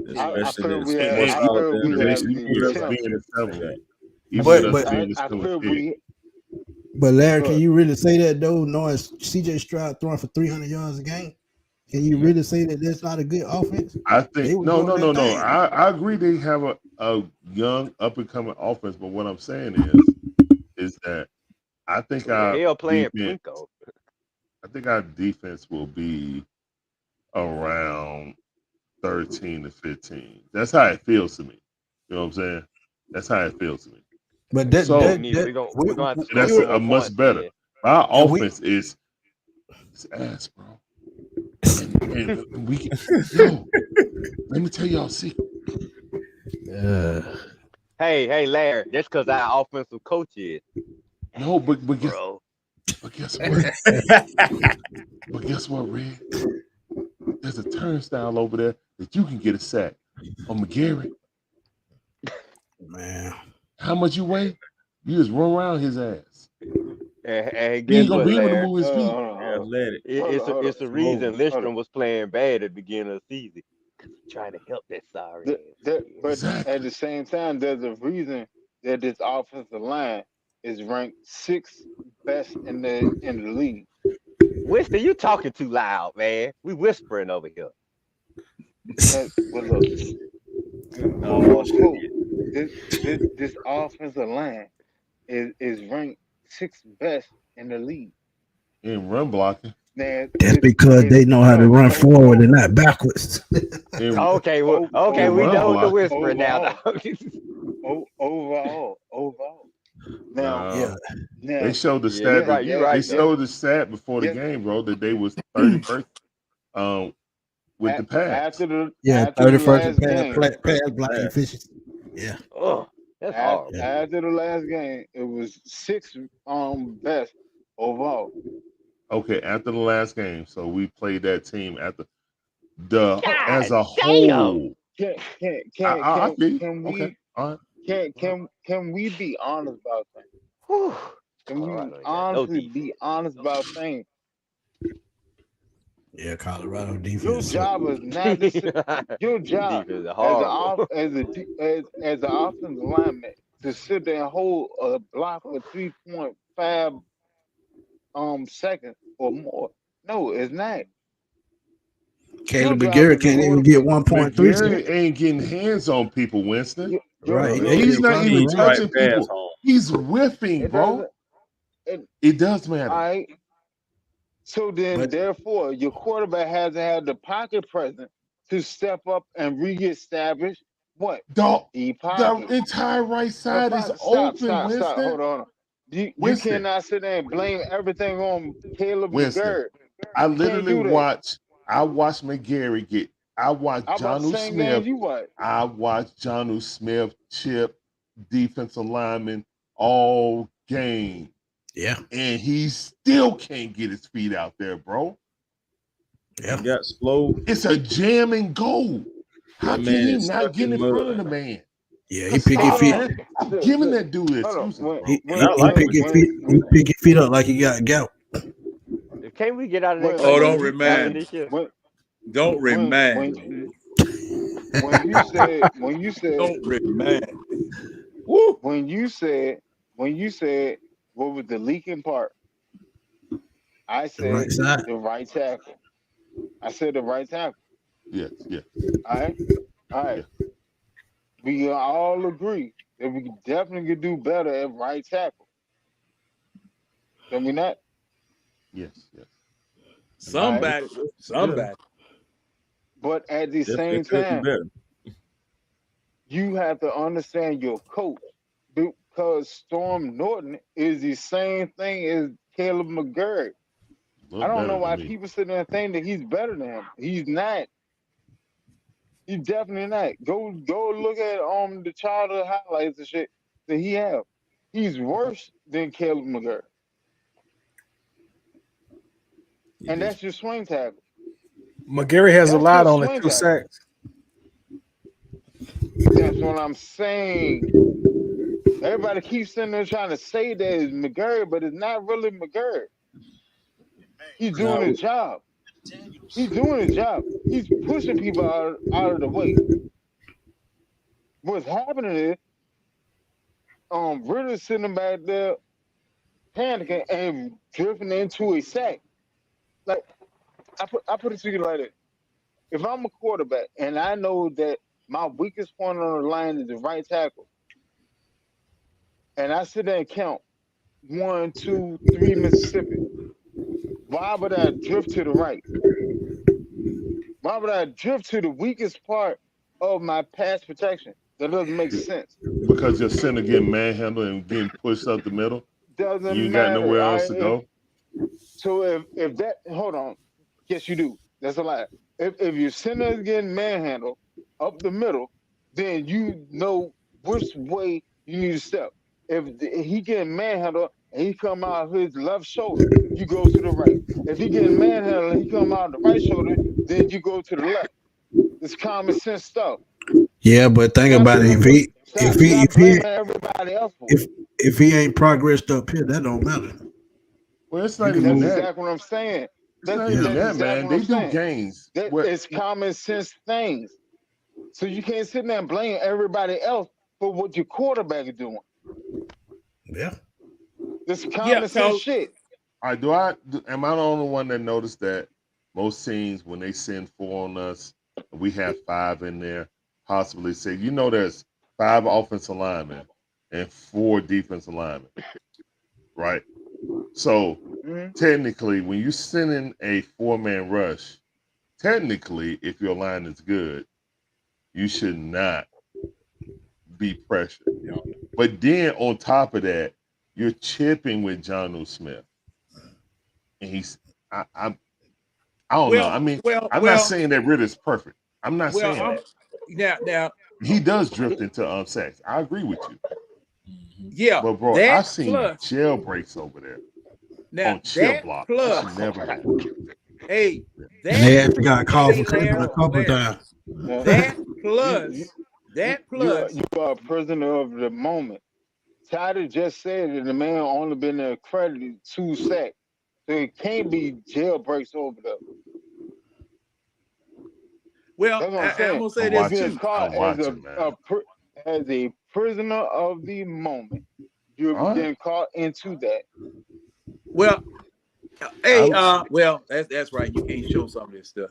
Now, I put it to you like that. Dominic look worse than McGurk this season. Who? Bergeron has been worse than McGarry. I thought he didn't look worse than McGurk.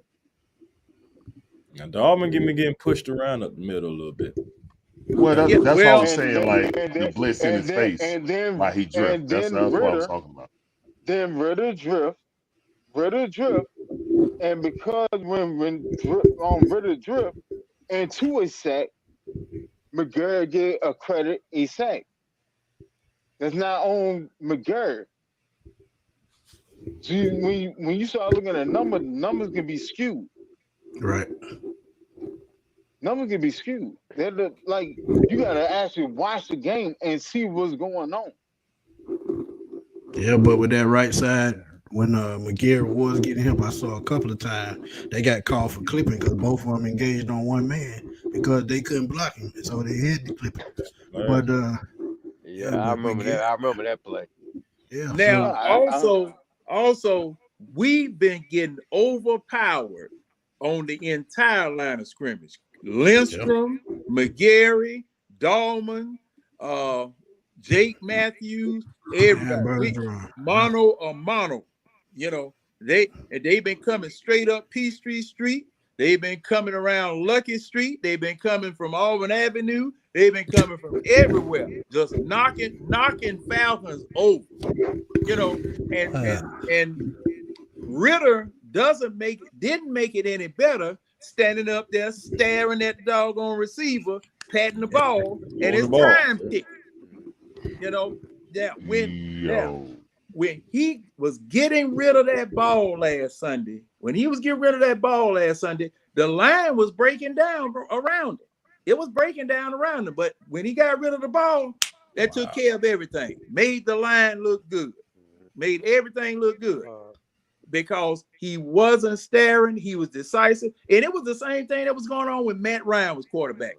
Okay? The same thing was going on then. Offensive line, you sitting up here, no, you're not going to never have no shield of steel around you on an offensive line. That's not going to happen because they're going to get in there. All right? They're going to get in there. And, you're seeing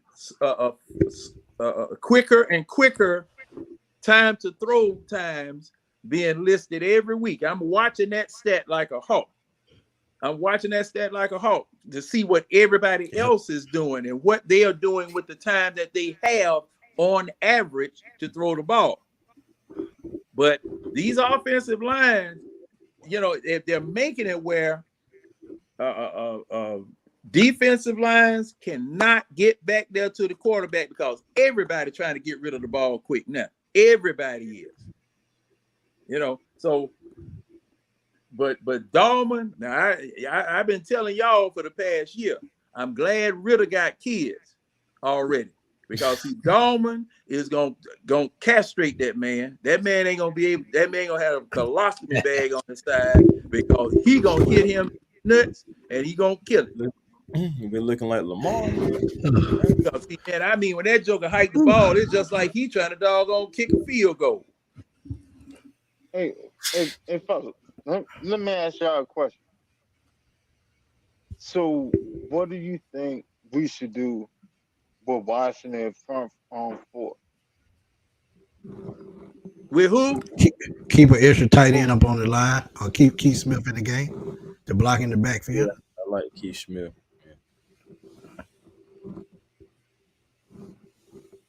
So block and release or stay back there? Stay back there because you got Chase Young who's back to what he used to do. And yeah, Montez Sweat, but you got to think about those two dogs in the middle, Jonathan Allen and Jerron Payne. Both of them can get out to the quarterback. I worry about Sweat too. Yeah, Sweat got 4.5 sacks for himself. Yep. Yeah. And I'm telling y'all gonna see it too. Y'all talking about Caleb McGarry, but Chris Dahmer gonna catch hell. Drew Dahmer gonna catch hell this weekend. Trust me. He can't block neither one of those guys. Y'all remember how the Eagles did us the first game of the year when Arthur Smith first got here? They're gonna look sort of like that game if they don't have the right blocking scheme set up, right pass protection, the right. If they only way they gonna beat Washington, they got to push them off the line of scrimmage early. If they don't do that, it'll be a long day. So that's what I'm saying. They got to. Dahmer, in my eye, Dahmer best bet is to latch on to whoever in front of him and follow. Follow. I'm gonna be honest. Just pull him down. They on loss. Yeah, they already lost. They on loss. That's man. That's why I was sitting here going like this, like, oh my God. Yeah, I seen the pick. Your soul. Yep. Yeah, I seen that pick. I'm like, this defense is trash, boy. I don't know what he was doing. Boy, they need to score some more. Boy, they talking about you need to recruit some linemen, man. You need to recruit a defense. I mean, their defense is bad, but they got a high school defense. Oh, they really do. They single leg up and down the field on them boys, even in overtime. Yep. Colorado. They need to line up both sides of the field. They had about 3 touchdowns. They had them 29-0, guys. It was worse. They lost worse than us. Sound like the Falcons. It's a guy. They need to line on both sides of the field. Yeah, so they need the offense. Oh my goodness. The recruiting call still going out. Dion said 1-800 Colorado. But a loss like that. Come out. 1-800. You think they cost themselves a bowl game this loss? No, a loss like that will cost him a recruiting. Oh yeah, you can't beat a team that bad. They ain't won but one game. They were 1-4. Yeah, they were 1-4, and you was beating them 29-0 at half. Yep. But again, that's inexperienced coaching. That's all it is. Inexperienced coaching. Because go ahead. Go ahead, John. Oh man, that was a double assist. All right, I like that. Right. When you go buy all your players in the first year now and get them out of the transfer portal now, hey, you got to coach them. You got to doggone coach them.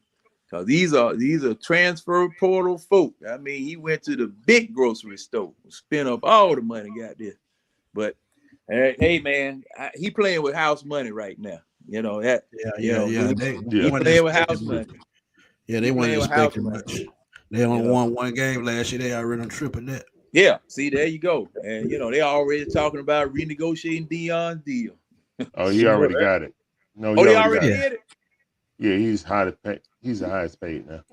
It's not official yet, but they're gonna give it to him. Yeah, the boost is coming out the money. I mean, all the advertisement and stuff he done got for Colorado, they ain't had that in 30 years. So yeah, man, them folk having $700 seats in the nosebleeds. Yeah, exactly. And it was sold out for this game That's too. why I hated it happened at home. Yeah.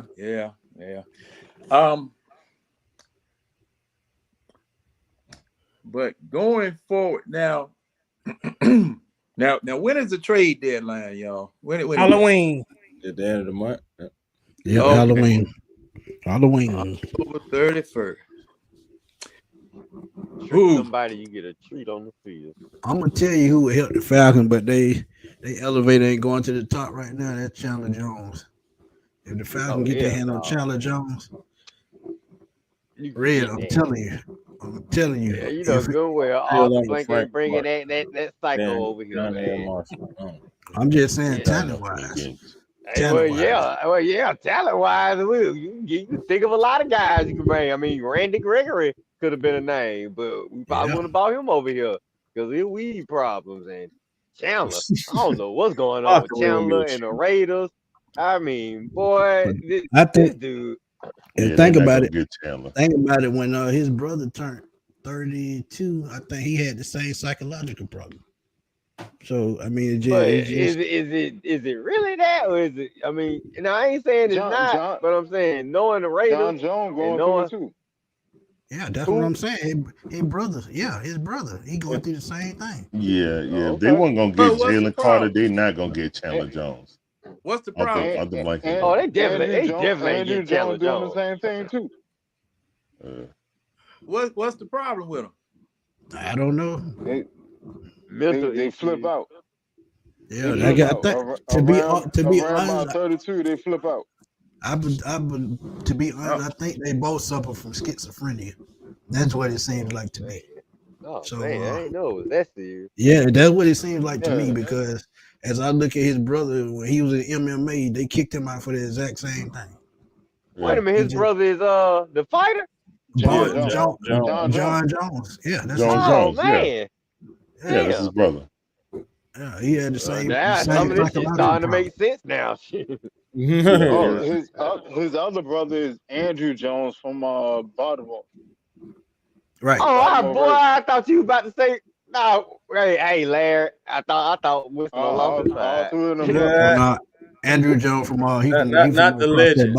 Yeah, exactly. No, I'm about to say, boy, what the hell? No. Andrew Jones ain't related to them two boys. I know for a fact. No, I don't want Kirk Cousins. Not at all. Kirk Cousins, man. Why do people keep associating him with us? Because the best move that we can Falcons need a quarterback on a rookie contract so we can pay all these skill players that we need. Right. That's what they're gonna do. That's what they're doing right now. The best move we can make is go get Danielle Hunter. All we gotta do is sit and wait till Minnesota is mathematically eliminated from the playoffs. I think that was going to that'll be this week, and hopefully it'll be that probably is going to be the move that end up happening, because I want to say Van Jefferson. No, yeah, I was sitting there thinking number. I want to say his number ain't number like. Oh, he on a rookie contract. Yeah, he on a rookie contract, so he fine. Yeah, I want to say it's like 776,000. But I will say this. Oh, Van on his rookie contract? Yeah, he's still on his rookie contract. Van's still on his rookie contract. So the thing that I would hate, I remember that Ray Ett was signing. That's the only thing that's God. Absolutely trash dumpster juice. That name made me want to puke, man. Yeah. Man, I couldn't stand it. Got caught up in the Atlanta nightlife. That name is worse than Jamal Anderson, and I ain't talking about the running back. I'm talking about I know you're talking about. Well, hey, you talking about Lucas Swin? The running back did not get one sack in Atlanta. Look, one sack. That was hard. That was a top 10 pick too. Number 7. Oh, you talking about why he was playing? Okay. Number 7. He got a sack. That was his big. Outside of that, he ain't do nothing on the field.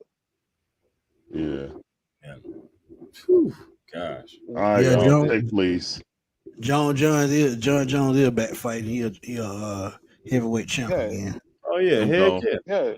He been fighting. He been fighting for like the past 2 Yeah, years. yeah, but those same mental issues, he went through it too. He had a couple of mental breakdowns. He had to go He to a was psych he ward to get. Yeah, Dana White made him go get help, so he didn't have a he was a choice. champ. He was a Yeah. champ for a while, Yeah. wasn't he? Yeah, for a Yeah. couple All of right, years. Yeah. fellas. I'm gonna holler at He was y'all. undefeated. I'm getting sleepy. All right, All man. right, Larry. Check, please. All right, Larry. All right, bro. Check, please. All right, man. Appreciate y'all. 1 minute. Y'all take it easy. I know All y'all right, gonna be Larry. up till 5 o'clock. Not me. No. I'm too old for that shit. I'm about like Shit, you. it's 2:19 right now. I just looked at the clock. Oh yeah, I'm about to take my ass. Yeah, I got to fry some chicken. John is right. John, he reclining. He can just lay back and go to sleep, so he good. Man, what? Good Yeah. to go. Yeah. Man, Let them know where they have a can good find you, one, man. Larry, before you go. Man, just find me on the Dixon Way. Me and my beautiful wife do live streams and stuff like that. If you guys get tired of that boring announcers on TV, turn them down, turn us up, man. I'll show you. Go to at the _ the Dixon Way. You know what I'm saying? That's I don't know, Larry. You're gonna have some just come check us competition out. this week with the What's up? The best, You're gonna have your live boy old Matty commentary Ice in the house, game. Right. trying to steal your shine this week. Oh, Bring the A game. oh, okay, yeah. Man, he gonna be coming. giving us. He gonna give us No, his true feelings on the Falcons. Larry, I'll be You wanna- tuning into your broadcast. Oh yeah, we know Appreciate you, John brother. not listening to Maryland. We're gonna be this weekend. We'll be doing don't well, want to- tomorrow we'll be doing the Bulldogs and Bandit, and then the Hawks preseason. Then we'll be doing the Falcons game.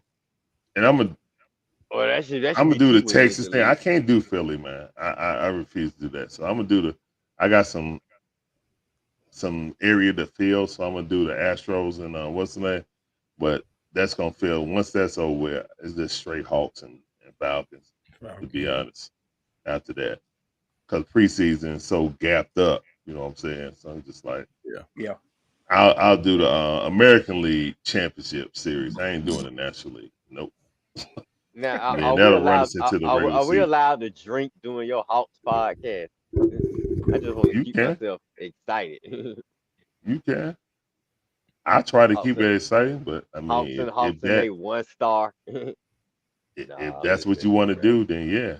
But yeah, we try to be real. I hope the Hawks surprise me this year. Well, let's see what Coach Quinn can do. I like them picking up Wesley Matthews. Yeah. I forgot we got old West. Yeah, a good two-way player. Yeah, we got Patty Mills out there. Yeah, so we got 2 players that some good role players. That's some dogs that we needed because we need some shoot now because we sure can't stop nobody. That front court still needs some help. They need some size up front. Well, I mean that's gonna be the case regardless. Jalen Johnson, he better step up now. We're gonna give him his opportunity. He's playing good in preseason. He has been playing good. And he's been like point forward, and they give him the freedom to do that. Coach told him to work on that in the off season. So, if his jumper get better, it's gonna be a nice little battle between him and Sadiq Bey, going forward. Oh, I keep forgetting. I like it either way, man. Sadiq Bey, that stretch folk. So. Oh yeah, I mean he's what we needed John Collins to be.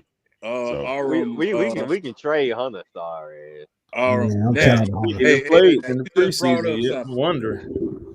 He always play when it don't count. Wait till the real game starts. You just brought up something. Now, why? Now we come to find out that Hunter has a bone bruise and isn't playing in the preseason. So this man is injured. This man injured again. And they need to get him for a bag of Funyuns because he ain't working no more. And then he's a 4th pick too. And then they trying to turn Clint Capella into a scoring center. I said, good luck with that. No, that'll never work. Okongwu hitting threes now. That's who we need to have start. And a Euro. Yeah, that's who needs to be started. Okongwu. No. Okongwu too small. He's too small. He's too small. Yeah, he just now. Power forward. Power forward. Y'all right. Yeah, you're right. Yeah, let's move the power forward. Yeah. Yeah. Once he starts showing that he can hit that three consistently, him and Capella would be our best lineup defensively and rebounding. That would be terror out there. And they That's what he Capella needs at to hit least that Yeah. corner. Capella need to PJ, work on his free throws. he gotta hit Man, that. Capella's who he is. And then If if a Okongwu combo can hit that does that, corner we still three got to get a deeper bench. to open the court, also play good defense, and he driving. Now he got a drive game with the Euro or the spin. Yeah, if he can hit that PJ Tucker in the corner, we could play him at power forward. and see, you On that really note, need. guys, I bid you adieu. All right. family. All right, Larry. Guys, Appreciate good you, night, bro. guys. Have a All good right. night. All right. Appreciate y'all. and, Later. and continuing the Hawks talk. Now, Bruno needs to be the center coming off the bench. I don't know why on God's green earth you're gonna pay that man all that money to be sitting on the end of the bench and bringing a Okongwu in at center when this man has the size and the attitude to back up a Capella. Matter of fact, he could start in front of Capella. Boy, they still Because got he him. has a better offensive game. But I said, John, they should at least try to make a move for DeAndre Ayton. I feel like he would have been a good fit for Trae Young. True. Because every point guard need that big man they can count on in the paint. And they don't see, have. you know what? Now, Golden State just got them another big man. Yep. Golden State just got them another doggone big man. And Chris Paul. Yeah. So see, hey man, look, everybody got better except us. Everybody got better except us, man. I mean, You're rolling with the development of the young guys, Jalen Johnson and the AJs. But what the Hawks messed up at, they should have just gave Bud control of the team, let him build his team his way. And hey, who knows? We probably could have got Giannis because that's who Giannis wanted to play for. Hold on now. Bud was not the GM of the Bucks now. So No, but I'm saying, but Giannis adapted to him more than any coach. He helped Giannis take his game to another but level. they gave Bud a little control, and he crapped the bed, and that's why they yanked it back and eventually got rid of Bud. So I understand. I get you with the coaching. But the GM, GM Bud. Well, behind the wheel drinking. Well, see, this is the thing. Now this is the thing. Now, but Nate was all right until him and Trey started clashing. Yeah, hold on. Let's go back to Bud. Let's go back to Bud before we get to Trey and all that. Let's go back to Bud. Now, that mess that the Atlanta Spirit Group did to Danny Ferry, that was a bunch of crap. That what I was just about to say. That was a bunch of crap. Now, trying to get over that. Now, Belkin, the one that didn't want Joe Johnson, was he the one that didn't want Joe Johnson, or was that? Well, that was one of the other situations. But let's that go. Was what the night? What is Steve Belkin? That was the night dude, I think. No. Joe Johnson. No. Billy Knight went and got him. Billy Knight went and got him, but it was one executive that didn't want him, and it was Steve Belkin. It had to be Belkin there. Yeah, because he was going to get bought out, but he didn't want to get bought out at the price that he put in. He wanted to get bought out at what the team was worth at the time he wanted to get bought out. I think I'm getting it right. But that's somebody with a harmonica. Whoever it was, don't. Okay. I didn't know what that was, but at any rate, at any rate, okay. Now that mess with they had this report that was circulating around. Who was it? Oh man, it was somebody that the Hawks were getting ready to get. The thing about getting. I can't think of that man. I got his name on the tip of my tongue. Lou Aldane. Lou Aldane. That's what it was. And Chris, you remember that? Man, why you bringing him up? My Lakers just got that clown off the damn But salary. see, that's the Bud situation. Lakers book about 10 years. Oh man, my that was the Bud situation. That's how Danny Ferry got. He got a damn ring out of that shit. See, that's how Danny Ferry got ran out from out here. They were accusing Danny Ferry of being racist and saying something he didn't have no business. But the only thing he was that over an email? Wasn't that over Yeah. email Yeah. you read or something? Yeah. That was a no, setup. it it was was. a report. It was a That was a report setup. that was I thought circulating they had like a phone around. call or something. It was a Yeah. report that was But that circulating around. weren't his words though, right? No, they weren't. Nah. Yeah. They couldn't meet together in person, so they met over the telephone. They had a teleconference. And Danny Ferry just read off what a whole bunch of people around the league said about Luol Deng. Said that he was a quote unquote typical African with this in the front of the store and that in the back of the store, and that he doesn't keep his word and all this type of stuff. Somebody went and ran with it, and it was Belkin. It was Belkin of what was Giron. No, it was Giron. No, wait a minute. Belkin wasn't with the team still at that point, was it? Yeah, he was. Yeah, he was. Yeah, he was. And come to find out, the Atlanta Spirit Group had been fighting from the inception because Dominique was part of it. Yep, he got out. Dominique was part of it. I mean, it was that, and those Tidy, those were the same ones that lost the Atlanta. What was that damn? Atlanta Thrashers. The Thrashers. Yeah. Those were the same ones that lost the Thrashers because they had bought both the Hawks and the Thrashers. See, and that's how they left. That's how the Thrashers left. And they should have never left. Yeah, man. You know, so ever since then, now Bud was made general manager because all of the okay, you had eliminated Danny Ferry, you got Danny Ferry out of me, so you made Bud general manager. Now, we were the first job that Budenholzer took after he left San Antonio, right? We were the first head coaching job that he took after he left San Antonio, wasn't it? Right. If I'm not mistaken. And you know, he was just feeling his legs, whatever. Now, and thing is that they had him general manager, Danny Ferry, and that was part of the, you know, he put together that 60-win team. Yep. He put together that 60-win team. Okay. That was a good now, crew right there. And see, if they had done to Dellavedova what I wanted to do to Dellavedova, you know, because when he injured Kyle Korver up there in Cleveland, that took the sink out. That took the seal out they boat. It was over.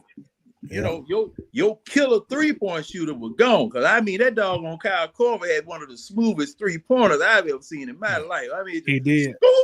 Scoop, calling folk out the name, sissy, pump, sissy, sissy. He was killing him, but took him away because he's running the team now, ain't he? Him, Kyle Korver, Kyle Korver came back. Him and Millsap. Old Millsap. I just get mad thinking about it. Man. You know, our first time going to the Eastern Conference Final. Right. But and we fired Bud, and Bud went to Milwaukee. Hey, him a chip. You know, got him doggone championship. Got Jeff Teague a championship too, didn't he? Because he took Teague with him, didn't he? I think so. I think Teague. They could have traded for him late that season. I think Teague was on that team. He didn't play very. He didn't play a lot. I don't think Teague was on there then, right? Teague got a ring. If I'm not mistaken, Teague do have a ring. So. And what year did the Bucks win? I thought he got it with Milwaukee. 2019. Same year as the Braves. Talking about the ring. Okay, so 21. Yeah. I think T do got a ring. He played with the Bucks from 20 to 21. Okay, so yeah, he do got a ring there. He averaged 60 points a game that year. He won a big part. Hold on. Did they trade him out mid-season? Right, that's what it was. It wasn't like he was like that the whole time. Yeah, I think he was in Minnesota at first. Yeah, he was in Minnesota. I said they traded him out mid-season. No, he left. Wait a minute. Now, according Go ahead, Winston. With NBA, if you start the season with the team and you get traded out halfway, you still get a ring for what the team do. And like if the team go on and win the ring, you'll still get a ring. Okay. But I don't think he played in the playoff for Milwaukee that year. He didn't play. He didn't play hardly that much. Yeah. I don't See, remember playing. he does have a ring, yo. I think Yeah, T yeah, played a few. Yeah, because he was on the team, but I don't remember him doing that much. When he, You're not I'm catching what I'm saying, he saying. didn't play that much. If you start the season with a team that win the ring, if you get traded out somewhere throughout the season, you'll still get a ring. Yeah, we know. Yeah, that makes sense. So I'm saying, like, did he get swapped out? Because I don't think, No. remember He got seeing swapped. T. He got swapped in. He got swapped in. Yeah, he was Yeah, on. sure. He was on Minnesota at the beginning of that season, and got traded to the Bucks like before the trading deadline was over. So Okay. All right. Well, shit, All right. That's he what. still got a Okay, ring. y'all. Check it. So T did play against us in the conference finals.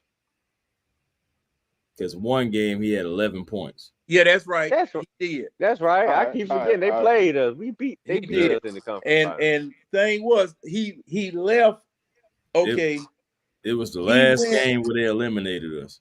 He had 11 points. That probably the last time he played. He played an average of 5. How much he played in the finals? Series. You What said about in the finals? Yeah. So in the finals, believe it or not, he averaged 9.3 minutes a game. The most minutes he played was he had and it's saying that I bet all of them were garbage minutes. Now April the 1st, it said April 1st, 2021, he signed with Milwaukee. Now he came from Boston. Then was traded to Orlando and waived 2 days later. Then he signed with Milwaukee on April 1st, 2021. He played in 21 regular season games for the Bucks, averaging 6.6 and 2.8 assists and 1.5 rebounds in 15 minutes per game. And it said in July they defeated the Phoenix Suns in Game 6, and they gave him his ring. So he did win one with Milwaukee. I thought he did, and we did. He was checking Trey. I remember him checking Trey. Man, Trey wasn't even 100%. Yeah. That he was just coming back from that ankle that he stepped on that official foot. When he stepped back, he stepped on that official's foot, and I guess the official was out of bounds. But he stepped back to take off, and he sprained his foot, and he missed the game. And Lou Williams was running point. And it was crazy because T was perfect behind the 3-point line and everything that game. Yeah, we've been trending down ever since that moment. Ever since that moment, they've been trending down. Yeah, well, no argument here.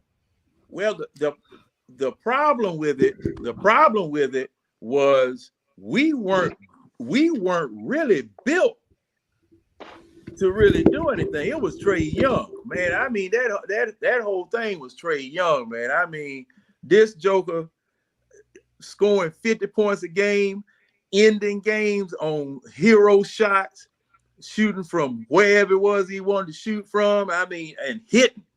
And that alley-oop that year was just dead. You got to build on that, John. You got to build on it. And they ain't been building on it. You think he can do it all by himself? You think that ain't gonna work? He got to have some talent around him. Y'all best chance to it. I'm not a Hawk fan. I'm not a Hawk fan. We know. But y'all best chance to have won a championship was when you had Joe Johnson and Josh Smith. Joe Johnson. No, hey Wilson. Our best chance to win a championship was when we had Dominique. Man, that year they traded Dominique. You mean the year that the Boston Celtics cheated? Yeah. Man. Yeah. No. See, Dominique was gone.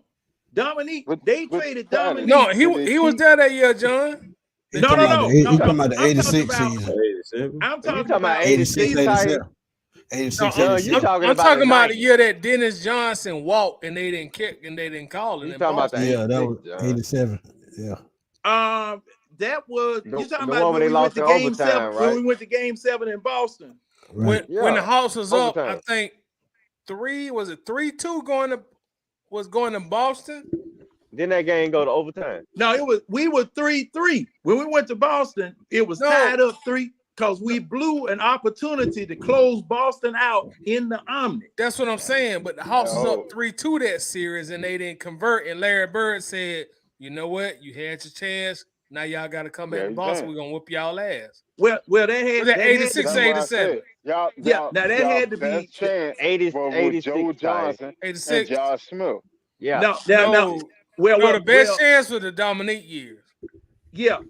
Cause see, that I'm talking about like currently within a smaller hey, we talking threshold. about period. Overall. We talking about period. Cause see, tied. We were tied up 3. We had them 3-2 down at the Omni. Yep. Yeah. Cliff Livingston messed up an easy layup, and Boston won the game. So they got 3-3. It was game 7 in Boston. It was game 7 in Boston. That's when Bird said, "Hey, y'all should have won it down here." I should have. Yeah. Now I hear what Judge said. I should have. And doggone man, and nobody could get a call in Boston, especially the Hawks. Now you know we ain't getting no calls. We didn't get a call. We didn't get a call. But they already hate black folks. But when Boston was out of the picture, what year was that? We had the best record in the East, and the Houston Rockets had the best record in the West. And the only team that could beat us. Talking about. That's the team I was talking about. And we traded 93, 94. 93, 94. Yeah, Dominique had his best season as a pro that particular year because, if I'm not mistaken, that the season they got Mookie Blaylock. Yeah, they got Mookie Blaylock as point guard. Not say the person we traded Dominique for, because I don't want to hear his name. No, we ain't got to say that. John, that goes down to a different show when you got to talk about tow cars and Club 21. No needs. Well, that's a whole other show. I won't talk about the conspiracy either, man. We won't go there, John. That's a whole nother show. Yeah. But that was the team that should have, man. That was the team that should have took us to the championship. But Lenny Wilkins, Pete Babcock, and Stan Kasten. You remember we had one show and we showed that clip with Andre Willis. I remember he told us what happened that year. Yeah, I remember that. But that was we don't want to talk about Peyton and Eli, black brother. Okay, so let's move on. Hey man, I'm about to bounce, man. Appreciate y'all letting me come through, man. I was just about to say, y'all, we're about 3 hours and 30 minutes in, so we're gonna go ahead and close it out. Before we go, let everybody shout out where they can find you. We'll go ahead and we'll start with you, Red. I think you got a show coming on tomorrow, so go ahead and let everybody know where they can find you. That's right, Red and Real Sports Show, YouTube, Facebook Live, my page, Title page, everybody's page. Y'all know because I'm a share it to everybody, so it'll probably be on everybody. But now y'all check me out, Red and Real Sports Show, 11 a.m. Saturday mornings on Facebook and YouTube. And I'll see y'all on my page talking more sports talk like we always do. Red Rose, I'm out, baby. Keep doing your thing, bro. Yes, Appreciate that, fellas. Yes, sir. All right. Also, Chris, let them know where they can find you, bro. Well, let's see. What do they call it? Twix X, whatever, man. A1 Rock. Instagram A1 Forever. Also on what it is, TikTok. Oh yeah, TikTok, the real A1 Forever, and of course on YouTube, A1 Forever Sports, the show that's cool and fly too, man. We be generational because there's always time to be in. Ain't no point of settling for less. You can always have more with the vision. You dig? Facts. You dig. You did. All right, Winston, let them know where they can find you at, bro. In Virginia. Once on NBA 2 now all day. 804. You can catch me on Facebook, but you can catch me. You can catch me in Atlanta Bird Gang and My Sports bad, Machine Winston. on I know I Facebook. threw you off. Both groups. And me and John got something coming real soon. All right. Well, speaking of John, let them know where they can find you at, bro. And make sure to plug what you and Winston got going on. In Magic City, that's where they can find me. He's live, man. That way he look like he at. Wake up, man. That's right. Rocking on that seat, baby. Got the vibrator on. John in the Velvet Room. You can find me in the Velvet Room anywhere where they serving cheap, good liquor. Well, as Facebook, on many different platforms. And like Winston said, next week, we come. John, I know you say next week you coming, so go ahead and put it out on the platform, like where they can find you at next week. Let us know the name of the show and everything. Yeah, well, start with all these previews. Next week, Internominum Limited will be broadcasting one show, and this show is going to be called The Eye Test, because we're going to take a look at every doggone aspect of the NBA as well as NFL football. And me and my partner Winston, we're going to examine these things. I'm going to get his expert opinion on what he sees fit to talk about, and I'm just going to be raising hell. Wait a minute, John. Don't forget about special guest star Red. And I will have special guest stars, and I think Mr. Red Rose will be my first special guest star on here. And what we gonna try to do is pound him into submission, because he getting out of sorts here in the last couple. Be talking to y'all blue in the face, man.